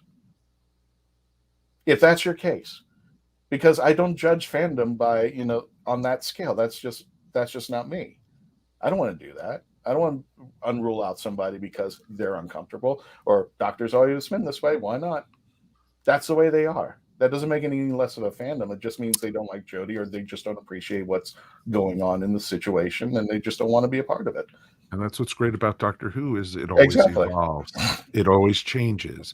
And, if you don't like who the doctor is currently, just hold on for like 3 or 4 years. It's going to be somebody else. And that's what's great about the show. Right. But go ahead. I'm sorry. I just worry that specifically, I don't want a female doctor is not too many steps from I don't want a black doctor, and I don't know why or whatever. Those are okay to say. See, now we're going into projection. I don't, unless we can. Why is it so different? Is what I am asking. What makes it so different? I completely agree with that. It could be because that's just what they used to. It's when Why is that? I mean, then I can go into any realm and throw the Asian card out there. Why isn't it an Asian doctor? Why isn't it? I know. Why isn't it? Why isn't it an Asian Superman? That's the way they don't want it. Well, I mean, I'm not. I'm thrilled we got a Indian descendant for the Master. That's fine. Yeah, and it's awesome. But he looks like he's taking too much sugar pills, but that's fine. I mean, that's just the way he is out there. Exactly. But I think it's awesome that they did that. I would be fine with any race or gender for the doctor. I don't care. It's the doctor. Yeah. But that's you. But I'm not calling out and going like, okay, you know what? The last person of East Asian descent was in the TARDIS 25 years ago. And he died and came back to life, and we never seen anything else again. I mean, yeah. You should bring that up. Why aren't you? You should bring it up. Why? Why don't you? It's not. First of all, I'm not in the production, and what are they going to do? You bring up a lot of stuff about production, though. So why is this different? And why are you telling people not to talk about this stuff? I'm not saying not to talk about this stuff. You want to talk about it, but is it going? First of all, when it comes to things of the geekdom, is it helping the storyline? Is it helping the character? Is it moving things along? And if it's just because we need something different, I don't know if I'm on board with it as of yet. You got to tell me why. Is Jodie Whittaker a good actress? The reason why I was on board with a first female doctor is because of the first female master. Michelle Gomez owned that role. She took it, ran with it, and made it incredible. Yet, did people leave because of it? Yes. Not many. And in fact, some people came on board because of Michelle. So I'm like, okay, can we have something similar happen to the doctor if we're going to go female? And when they said Jodie Whittaker, I was like, okay, cool. Because Chris Chibnall worked with her on Broadchurch, not too thrilled about, the Chris Chibnall, because I've seen some of the stuff he wrote. But this was the guy who took on John Nathan Turner and Pip and Jane Baker on their own platform. Right on stage. So I thought maybe he had more caring for what was going on. He had a lot of heart to it. It could have been better, quote unquote. But now I'm wondering what would happen if young Chris Chibnall met his future Chris Chibnall. What would he tell himself? that was better, that was worse. I just don't feel that doing something for the sake of just doing, what was it, that line from Star Trek? Just because we can do a thing doesn't mean we have to do that thing. If it moves something, if it makes something better, and I'm not, if anybody came around and said Christian is the first Asian Doctor Who podcast, I would go completely ape, because that's not how I want to be remembered. I want to be remembered that I hosted a podcast called The Legend of the Traveling Tardis, and that piece of metal is the most important thing in this project, just like Mickey Mouse is for Disney. I don't want to be recognized by my culture. I want to be recognized of who I am, the individual, and what made me. I just happen to have Filipino in me, and that's fine. But I'm not going to make it bigger than what it is. And I just happen to be. Now, if you're going to hire somebody else because of what I look like, that's a different story. There's a difference between what was being done in the 1970s with the Talons of Wang Chiang, and if you did it today and you didn't have an Asian guy, yes, I would definitely be going, what the heck? Who's this white guy playing? Unless there's a reason. But I'm not saying anything any less. I'm just saying. How do you feel about the upcoming special and the potential of more Asian representation as one of Jodie's final specials? I haven't seen it. Awesome. Is this with the new trailer? Yes. Yeah. Okay, I have not seen the new trailer. I apologize. I actually was going to play it, and I have not seen it It's yet. pretty amazing. It's amazing. I'm looking forward to seeing. I'm fine with that. They've actually had Asian influence, but the girl who played Chanto was it, and then they brought her back to do another episode in that tent from Turn Left. Now, I mean, I could be the forerunner, but it's like, well, no, I don't want me to be an influence. If you're going to hire an Asian person. Why not? Go for it. It's your choice. It is your deal. However, if there is a bunch of Asians going on and it's all white guys like back in the 70s, yeah, I'm going to have I'm going to say something just like, really? There's a bunch of Asians who want to go to work out there. And I'm going to say this when it comes to entertainment and sports. How much representation do we really have? True. Honestly. Yeah. 0. We're always shunned. Sorry. That's the truth. But I don't want it being the determinator. I want it to be because I run a good show, because I have great guests who come on and talk and are open with it. The whole reason of this show is being that I wanted to have everybody. Doesn't matter where they came from. They call themselves fans. Let's bring it. And you want to chat and discuss? Let's talk about it. Let's do it. You're my friends. Let's go for it. I could be another podcast that, spouts out what I don't like, and they're making, they've got hundreds of thousands of fans. But I think this is the podcast where it draws the line that says, listen, everybody's a fan. Everybody's a geek. If you call yourself a Whovian, by all means, come on in. Let's talk it out. And at the end of the day, unlike other places where their creators are going nuts over each other, we should be able to go to the local convention bar and have a drink and buy each other a drink and say, hey, you know what? Good show. Good show. Yeah. But we had a good show. Exactly. That's where the geekdom should be. It's all about respect and having a good time, but not taking it too far. Exactly. If we don't respect, we reject. Everybody should be into the point. I don't care where you come from. I don't care who you are, what you're packing between your legs. You are a person and you have a say. And let's talk it out. We're not going to agree with each other. That's what's so cool about the human race. We have differences. We have different experiences. But I think we should level the playing field out and talk it over. Because what was that movie? Once the discussion starts, that's when the war starts. I'm sorry, when the discussion stops, that's when the war starts. And that's when the discussion stops and everyone walks away mad. Yeah. Gotcha. That's how many a divorce has happened. Thank you so much. Yeah, exactly. Mike, thank you so much. Everybody check out the ESO Network. I'm going to run through chat. So, Mike, if you need to jump out, thank you so much for joining us. And me just thanks for having me, guys. Thank you, Mike. Exactly. And I'll see you guys soon. Let me just go ahead and run through the chats. Can you stay a little bit longer, Kevin? Yeah, sure. Excellent. Having money doesn't make a good show. Yes, very yes. What was it? My friend said there's almost so much money you can put into a Ford Pinto before it explodes. So yes, money doesn't necessarily make a good show. It's a good story. Carl Davies' background is in effect soap opera, and he does put an aspect in a Doctor Who where it hurts the adventure show aspect. He is not the one to save it. Let's see what happens. Let's see what happens, David. I'm going to stick around. Let's see what happens. It's for this episode. At least this one had the Doctor and the companion solving the issue, not a Deus Ex Machina ending like. Oh, I guess they did. Yeah. Yeah. And I felt bad. I kind of felt iffy and felt bad because a lot of people in the flux, the two loving couple, which again now brings it back to a soap opera. It felt like there was so much writing on them.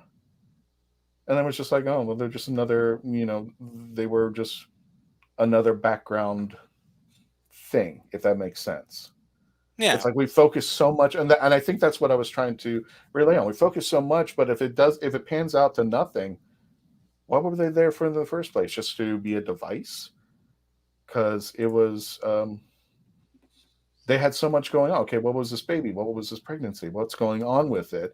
And everybody's going, well, that's the Doctor. Well, that's the Doctor. And I was like, I don't know, that would be crazy. Then we're going out. Then we're offspring. Then we're jumping off the rails when it comes to the Cartmel master plan, which was, okay, we know the Doctor is a lot more than what the Doctor lays on, but we shouldn't be going into that crap down there. You could probably pronounce that better. I'm sorry, Kevin. What's that? Probably Leicester. Leicester. Town old toy shop have old and new Doctor Who stuff toys. There's something fundamentally male about the Doctor. He's like Sherlock Holmes, Quartermaster, etc. He does dad jokes. Maybe even female fans want a male Doctor, and I do know some that do. Like that's actually no females who wanted just to stay male. Yes, Jodie sells. I have an action figure watching for Jodie Barbie dolls. They're actually out there. I've seen them, but they're expensive. And I was looking on Amazon, Kevo. 11 Sonic, almost $200. Wow. Yeah, it was $30, way back when, but now I guess they're not making them anymore. So somebody, I guess, scooped them up and said, we're done here. Christian BBC took Whittaker off the covers of licensing. She is radioactive face of a bad show. That is the answer. Saying it's negative crap like that I'm like, why are you even dragging that negativity into the conversation? Calling her radioactive? Like, what kind of language is that? How are you encouraging positive fandom by talking about the show like that?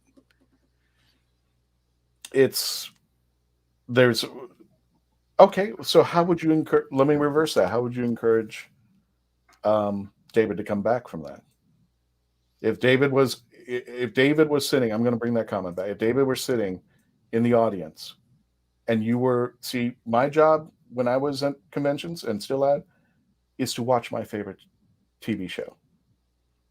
So I couldn't. I never felt right to antagonize anybody about what they believe in. It would always be come to the table. And if they didn't want to come to the table, then they don't come to the table. Now I'd ask them, why don't you want to come to the table? And if they addressed that, and I said, well, you know what? You're not happy with Jodie. I mean, you should have seen the stuff when I was growing up with Colin Baker. I mean, if you thought Jodie was getting ripped, and there was no social media at that time, and he was getting ripped left and right. But there is something inherently more violent and dangerous when that language is being used against a woman, is a huge part of the conversation. Even people who use that kind of language and then as a defense say, well, equality, we should be able to talk about women that way. But you know what you're doing. We're not actually there yet. That violence against women is still an enormous problem in society. And, I had someone come to me a few weeks ago and say to me that they facetiously came up with a new nickname for J.K. Rowling and all of this, mess of everyone's mad at her. And he said the wicked B word of the West End. And I was like, we don't use that word against women. And he was like, what are you talking about? That's not that bad. It's 2022. And this is a very progressive friend of mine as well.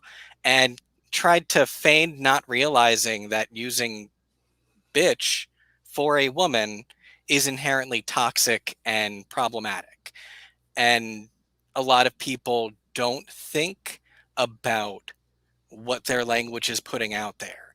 And that's part of what gets some people even more upset that they're being told they're just, making a mountain out of a molehill. And it's not. It's really not.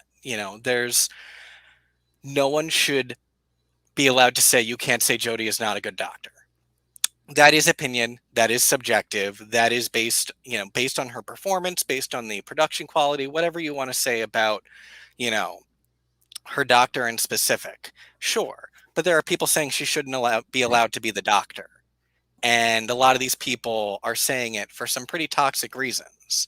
And it does bring it back to what I asked earlier that I wasn't going to continue to press, but why I am concerned about how close that is to the doctor can't be black or the doctor can't be Asian. I don't know why the doctor shouldn't be allowed to be Asian. I think one of the downfalls of this show is that it's not being more internationalized is part of it.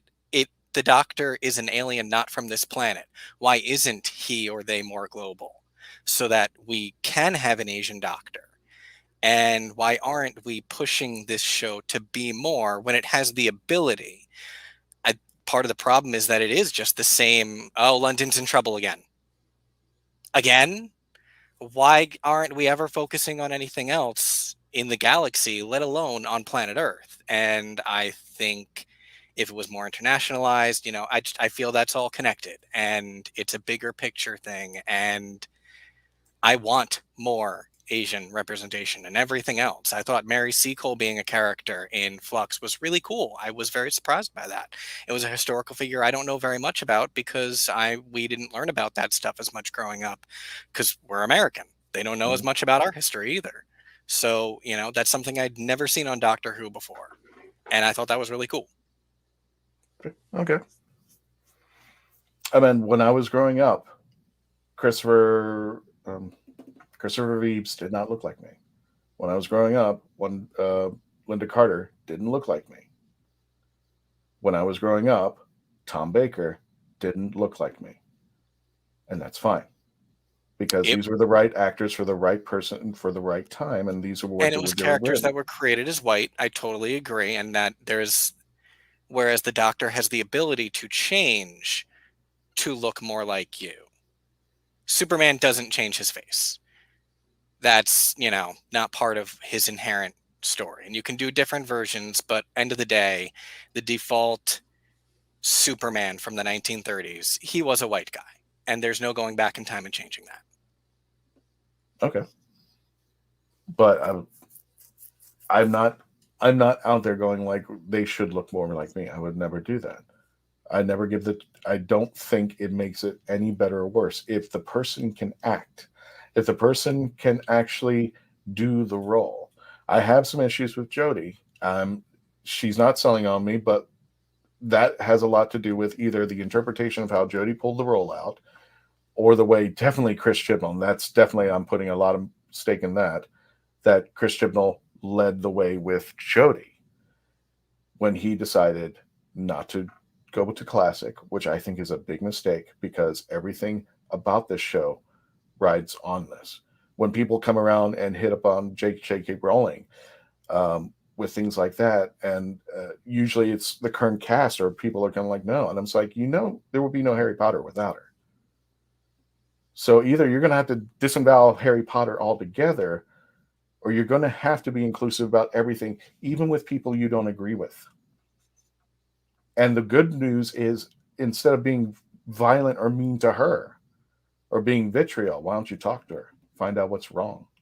See what's people going have tried. On. And if she doesn't change her mind, does that make her any less of a person? She's saying other people aren't people, though. Like, it's just, you're describing a very slippery slope. Mm-hmm. And especially knowing that the incoming showrunner is so deeply progressive, I don't think you should expect less of this. You should expect more. And I don't know how you're going to react to that. And I worry about that for you, I think. As far as? It's not going to change, and I don't know if you're going to continue to be upset with the show, and it's going to be until at least through 2025 that Russell T Davies is running Doctor Who. He just recently said that he wants to be at the helm at least through the 20th anniversary Why would you of think the that would be a revival. disappointment if I liked him beforehand? Everything I liked beforehand. I mean, has he really changed? We don't know. I mean, I do because I pay attention to him as an artist. Mm-hmm. So I mean, he had free range to do everything. He brought in the first, what was it, alien who was omnisexual, which I'm still getting used to these terms and all of that. But I didn't care because John Barrowman was a goofy, lovable character who made Jack Harkness work. And there was no social media. Historically, if you look into the history of the production of Doctor Who, he actually did not have complete free range. Okay. And at the time, queer people were not given that free range to represent themselves. The bits and pieces were actually some of the that we got on Doctor Who in the background were some of the most progressive any television was doing at the time. For like 2005 to 2009, yeah. Let me run through the conversation because they're exploding. Sure. I noticed that there's a lot more USA merchandise for the 13th Doctor than there is in the UK, especially mugs, backpacks, etc. You gotta show me where that's at, because I'm doing Google searches, and yeah, there are some out there. Just like, are they selling? Are they doing any good? And some of them just like, why would you make that piece of merchandise? The Doctor Who role-playing game are hotly sought after. Ramona, someone dropped the ball on that one. That's got to be an old comment. Joey's Batman pick on his wall is that the one from the episode where the Penguin tries to become mayor of Gotham City? Probably. Unfortunately, we lost Joey, and I guess it's the Wi-Fi over there. He was a married man, and he put Jenna in her place. So did his wife. I don't know. Sometimes I look at Jenna and I was like, Clara, and it's like sometimes he put him in his place, and that was where I was a little bit. It got weird. That was a dream. It still happened. It happened inside a dream, but she still did that it. That was the whole point, Ramona. Yeah, he was trying to figure out what she was thinking. Yeah, she still pulled did it off. Yeah, so yeah, and even with all that betrayal, he goes, do you think anything like a thing like betrayal would change how I feel about you? And I'm like, whoa, that just that was probably one of the best written lines ever of Doctor Who, of that kind of relationship where he can be so forgiving. And even though his 10th persona said, no second chances, I'm that sort of man, I guess that bellowed out when he got to 12. Chibnall is a progressive radical who thinks Christmas is just so yesterday, sick snobbery stamped on everything he does. Doctor used a dream patch and routed Clara's dreams through the TARDIS to him. Right. The bookstore Barnes & Noble has Funko Pops. Okay. I barely see those out there anymore. I like I don't know what that is. I'm sorry, Ramona. The Dead Planet. I must be, if I look at it, I probably know what it is. The love story would stick out like a splinter. Mike Jodie is the first female Doctor. She's first canon female Doctor. John and Lumley was the first.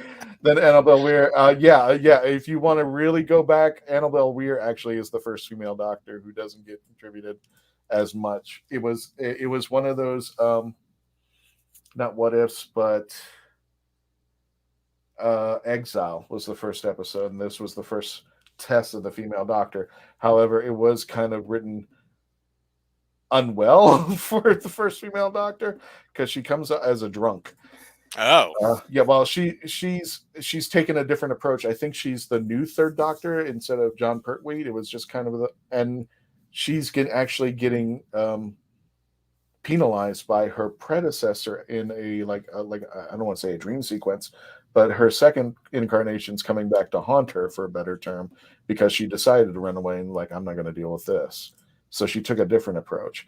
And by the way, when it came to the explanation was when they changed gender, is if the Time Lord commits suicide, like outright commit suicide. And it's not even for I'm saving. Like if you and I were in a room and I throw myself in front of a bullet, that would be kind of a suicide. No, I mean suicide because I was protecting you in some space. So I'm giving my life up. It would be I'm just going to off myself so I can regenerate, so nobody can see who I am. Sophie, thanks for joining us. I appreciate it. We'll probably review it. I kind of liked it at first, and then I heard it again. I was just like, oh, I don't know now. The Doctor's Wife was a perfect love story for the Doctor. The Doctor was a central figure in the romance. It's genuine and original and distant. Yeah, I would. But still, I meant they weren't snogging. There was a snog. There was a bite, and it was kind of the way. I'll give Neil Gaiman credit, because when you've been with that kind of like boys and their toys, for a better term, not saying it in a derogatory sense, but the Doctor has been with the TARDIS so long now, the TARDIS for one moment has a voice to say something back to the Doctor, and it was hello. I never got a chance to say hello. Agreed, and head end to keep the TARDIS in the temple of safety. It may be a choice between him and her. Mom Yeesh. Am I a good man? Which is the question that keeps running between 11 and 12. Then she goes, and I can't have the Doctor, then I can be the Doctor. Yeah, that's where it got really weird, when she started acting like him. Next episode is set in the Far East. Okay, cool. Where exactly? Or did they even specify? I haven't seen the trailer as of yet, but I was going to run. I don't remember off the top of my head. Okay. I don't know if they said. Just got to get over that. Time Lords, not humans, are switch hitters. David saying the Doctor has a white male too long is sexist and racist. No attacks. The woman I married is a beautiful bronze color, and she agrees that the Doctor is a white male in a British accent. Beautiful bronze color. Goodness. Did anyone complain about the Ruth Doctor other than the timeless children thing? Did anyone complain because of her looks? No, and Kevo still razzes me because I think Ruth Doctor is a better Doctor than Jodie, and that's my opinion. It's only the interpretation of the character, and there's a lot of people actually who said they would have rather Jo Martin be the Doctor. I just think she was a better interpretation. She, in the 10-15 minutes that she was on the air, provided a lot more on the character than I think Jodie Noel. And again, that's a Chibnall run. I think he ran. I don't think he wrote that episode, did he? Or is that one of those that he wrote? I think co-wrote at least.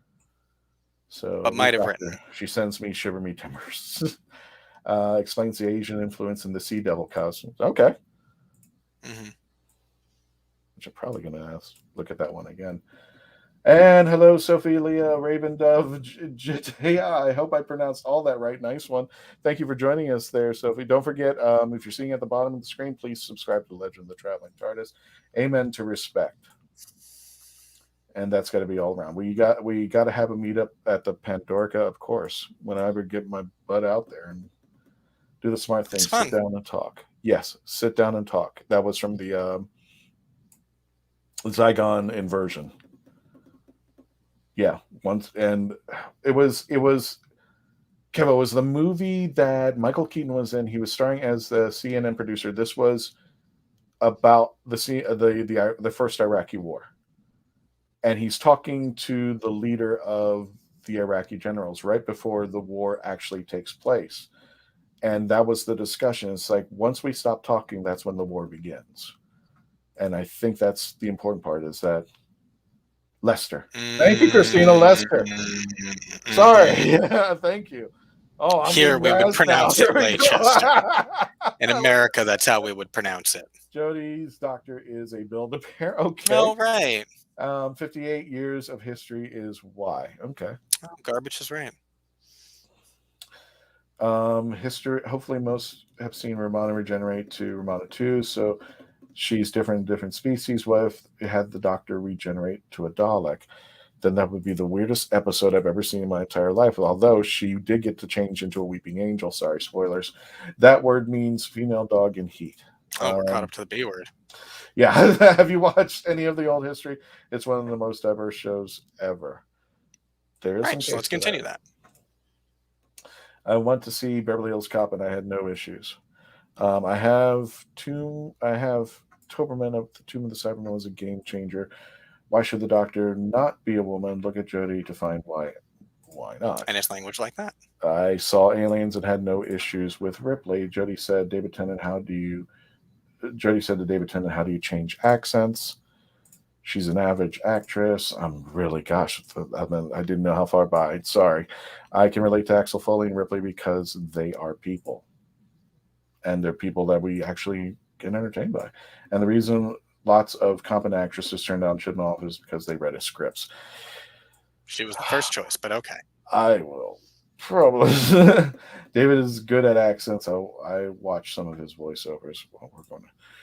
People care so much about accents. I can notice people talk weird everywhere, and everyone in the UK gets so caught up in accents. You've got to admit the and I'm sorry, I can't remember their names. The dog aliens that look like Chewbacca and the Flux. That accent was a little bit deep. I mean, I was like, wow. I mean, yeah, the alien characters, they always do way too much. Oh, well, we're going to go into a fight there. Well, your assessment has been a remark equal to violence, and you know what? And that's Jodie the response to me trying to say all the stuff I said. Jodie Whittaker's diluted. She said years ago the men did everything and the women just stood there. Then admits she never watched Classic Who seriously. Which, if that's true, that would be one of my issue takes on Jodie, because at least Matt Smith, who never watched Doctor Who, watched the predecessor stuff. And that's why it leads to me that some of the criticism that Jodie has as far as her acting chops are concerned, she looks more and more like Matt Smith and David Tennant, which I hear a lot. So if that is the case on her decision, I think that was a poor decision. I think she should have looked back and seen what was going on, because, again, it has to be respected what came before, regardless. You wouldn't be here, Jodie, if it wasn't for all those guys who came before, and you're taking on the mantle. Then there needs to be some kind of lineage that works well. And a lot of it, I even said, one of the movies that I really, really can't take back watching was a movie called Attack the Block, and Jodie Whittaker was in it. And for me, I even said that if her interpretation of her character in that movie was translated to her doctor here, I think it would be a totally different story. Because the person who she played in the role, which I know is completely different, and the doctor are two different people. But it does kind of harken to me leaning towards Jo Martin as far as her being, not to say the better doctor, she is more dynamic, but more in line with what came before as far as representation from the classic series than what Jodie is. She's very violent, though, isn't she? Was classic Doctor super violent? She had a gun. She's been very violent in all her appearances, I feel. Have you watched Classic Who? Then I'd have to challenge you on that. All I did was ask the question, bro. You could answer. Yeah, I'm trying to answer in the best way I can. I want to give it some time. She was very stern, and I think that is in line with everything I know about classic. But the violence is very extreme with her. But then again, remember that gun, she knew right away. She had everything planned out. It would probably be leaning more toward the Seventh Doctor, who wasn't violent, but he knew the groundwork. He laid out every chess piece, and he was always 3 steps ahead of the game. Now, you can say that about every doctor, but remember, the doctor gives the person a choice, and she chose to fire the gun. And even the Ruth doctor's going like, no, you don't want to do that. Trust me, you don't want to do that. That harkens back to 9 and 10. I wouldn't say they were picking up guns, but they were laying the groundwork for. And they did stuff, though. That's very inherent. Family of Blood, they very heavily focused on the way he got revenge on all those people, even though it wasn't super violent. They were vengeful. So I get where you're coming from with that. Right. So I think I meant the Doctor in Classic Who was, if people were to address it, is kind of more of a kid growing up, and kind of the Ninth Doctor becoming that kid going out to war and coming back with PTSD. Now, how do you handle that kid who thought the world was a great place, who went on tour to Germany and all those places? Yeah. And all of a sudden had to come to the realization, especially when it comes to the Eighth Doctor and the big finish, that, I'm not here to fight. I go no further. I'm done here. Captain Jack saw a female, said, ooh, hello. He saw a male, said, ooh, hello. He was an alien who said, ooh, hello. And that was it. It was not part of the story, just off the cuff remark. But the Doctor would always say, no, stop your flirting. And then, Jack would say hello at any point in a store. Garbage. When Jodie get a Hollywood offer, nope, that would be a bad actress she's been. Can wait for Chibnall to go. RTD, we'll show him how it's done. Okay. Say. There's always an Alpha Centauri who was a unisex species. Yeah, it was. It was in Classic Who. There are hundreds of shows, hundreds of channels to show progressiveness, identity, politics in a range of shows. It doesn't need to be done in every show. You can't please every single race, sex, ability. Type. We have programming in the UK called Loose Women, so why isn't that more diverse? I don't know why. Sorry, I'm late. Hello, Sudoku. That's interesting, and stories, not damn wokeness. Okay. There's a lot of negative commentary today. Welcome, Dan. Hey, Dan. Yeah, I'm almost out of popcorn watching all of this. There's always thank you, Romana Cavanista. Yes, thank you. Carvanista. Carbonara. Yeah. Accent with over 60% of the UK is UK and about 1/5 of the state, Texas. So accent is important. It is like rival between two cities like the region with the most distinct accent and dialects in the entire planet is New York City. New York City, yeah. So, yeah, we get it. That's part of why I'm like, they sound how they sound. It gives a location, though. Yeah, and it was like the Carbonista with that really strong British accent. I'm just like, okay, I guess British accents toward the universe, too. But especially the more people migrate, like you can't tell where someone's by from their accent, which is why I love that Dan keeps bringing up Liverpool and not just relying on his accent. Mm-hmm. The one joke from Flux where Yaz is like, oh, are you from Liverpool? You've never mentioned. I burst out laughing because that was so funny. John Pertwee was violent. I would say he was more 007, and then you mentioned Colin Baker was violent. Only to the extent I think he was loud and brash. I'm trying to see, and yeah, there have been times where he had to pick up a gun, but it was only in self-defense, especially when he was confronting the Ronnie and the Master at the same time. He had to pick up a gun to protect himself, so I got that point. Yeah, and the War Doctor was genocidal, but that's the point of the War Doctor. He was pushed into it. I think Ruth is Chibnall's attempt to do a War Doctor, basically. No, that's division training officer. He still visits sister of mine every year. Yeah, okay. Oh, well, who knows if he still does. He did for a while. Actually, if you ever seen that, remember when they did the lockdowns on YouTube for Doctor Who? Right, yeah. The 13th Doctor broke her out. Good for her. We never noticed the Aztecs' British accent back in the day. Get lost in the stories and well, like I said, if this were, I can't blame. I could have as many arguments with the Talons of Wing Chiang, which is actually one of my favorite Classic Who episodes. And yes, it is probably the least PC of today. It probably would never be today if somebody said, okay, we're going to make this show and an episode. I meant the thing, what was it? The line that the magician says, it goes, the bird has flown the cliff. One of us is yellow. I'm like, okay. We get it. That was the time, and I can't, I can't place time on everything. That if we're going to blame time, go back and tell the caveman, hey, global warming is going to hit. So, I mean, there's some point you have to say, listen, that was their time. That was it. If you're going to move forward, it's a different story.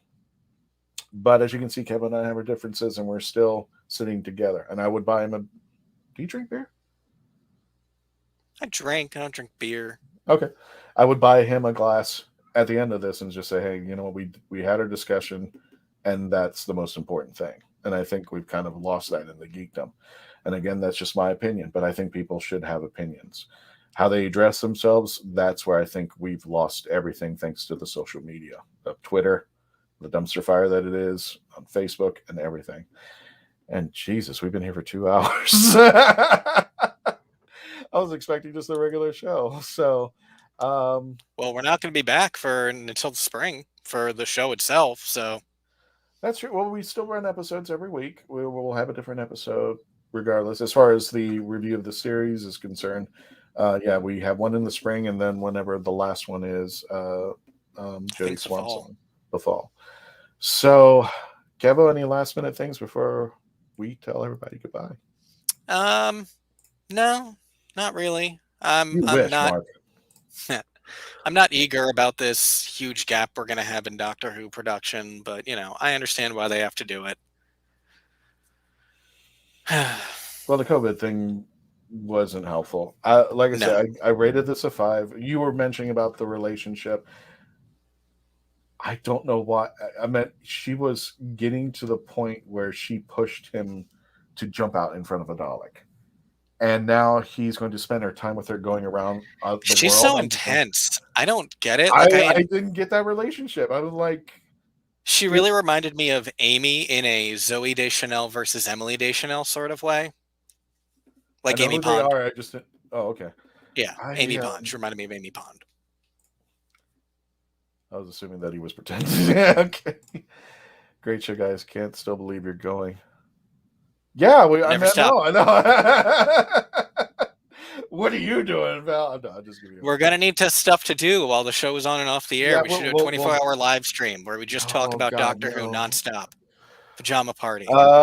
Like I said, I rated it a 5. No, thank you for coming on there, Mike, and thank Joey. I'm sorry he's having technical issues. We'll have him back on as soon as things. My pint of snake bite and black, please. Okay, well, thanks for having me on. Yep, it's again. We're going back to the core value of why the show exists, and maybe we don't agree with each other, and we're definitely going to disagree with a lot of things. But the whole purpose is that we talk it out, and we don't take it personally. At some point, Kevo's going to say something I might agree with, and I'm going to say something Kevo doesn't agree with. Doesn't matter. We're still Whovians. And that's where I think the social media has just gone awry.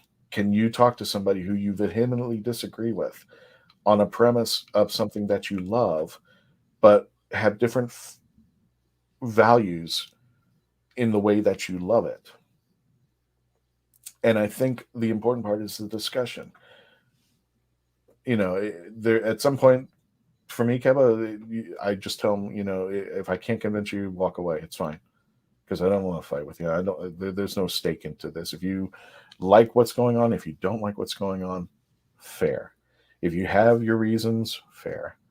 And I understand where you're coming from on that. I may not disagree. I may not agree. There are certain aspects I think. I get what you're saying, if it's a slippery slope, but then I think, it could be also projection. It's just like, well, that may be not what they want, or maybe they're just not happy with Jodie, or maybe they're really not happy with Chibnall like I am. I will confess.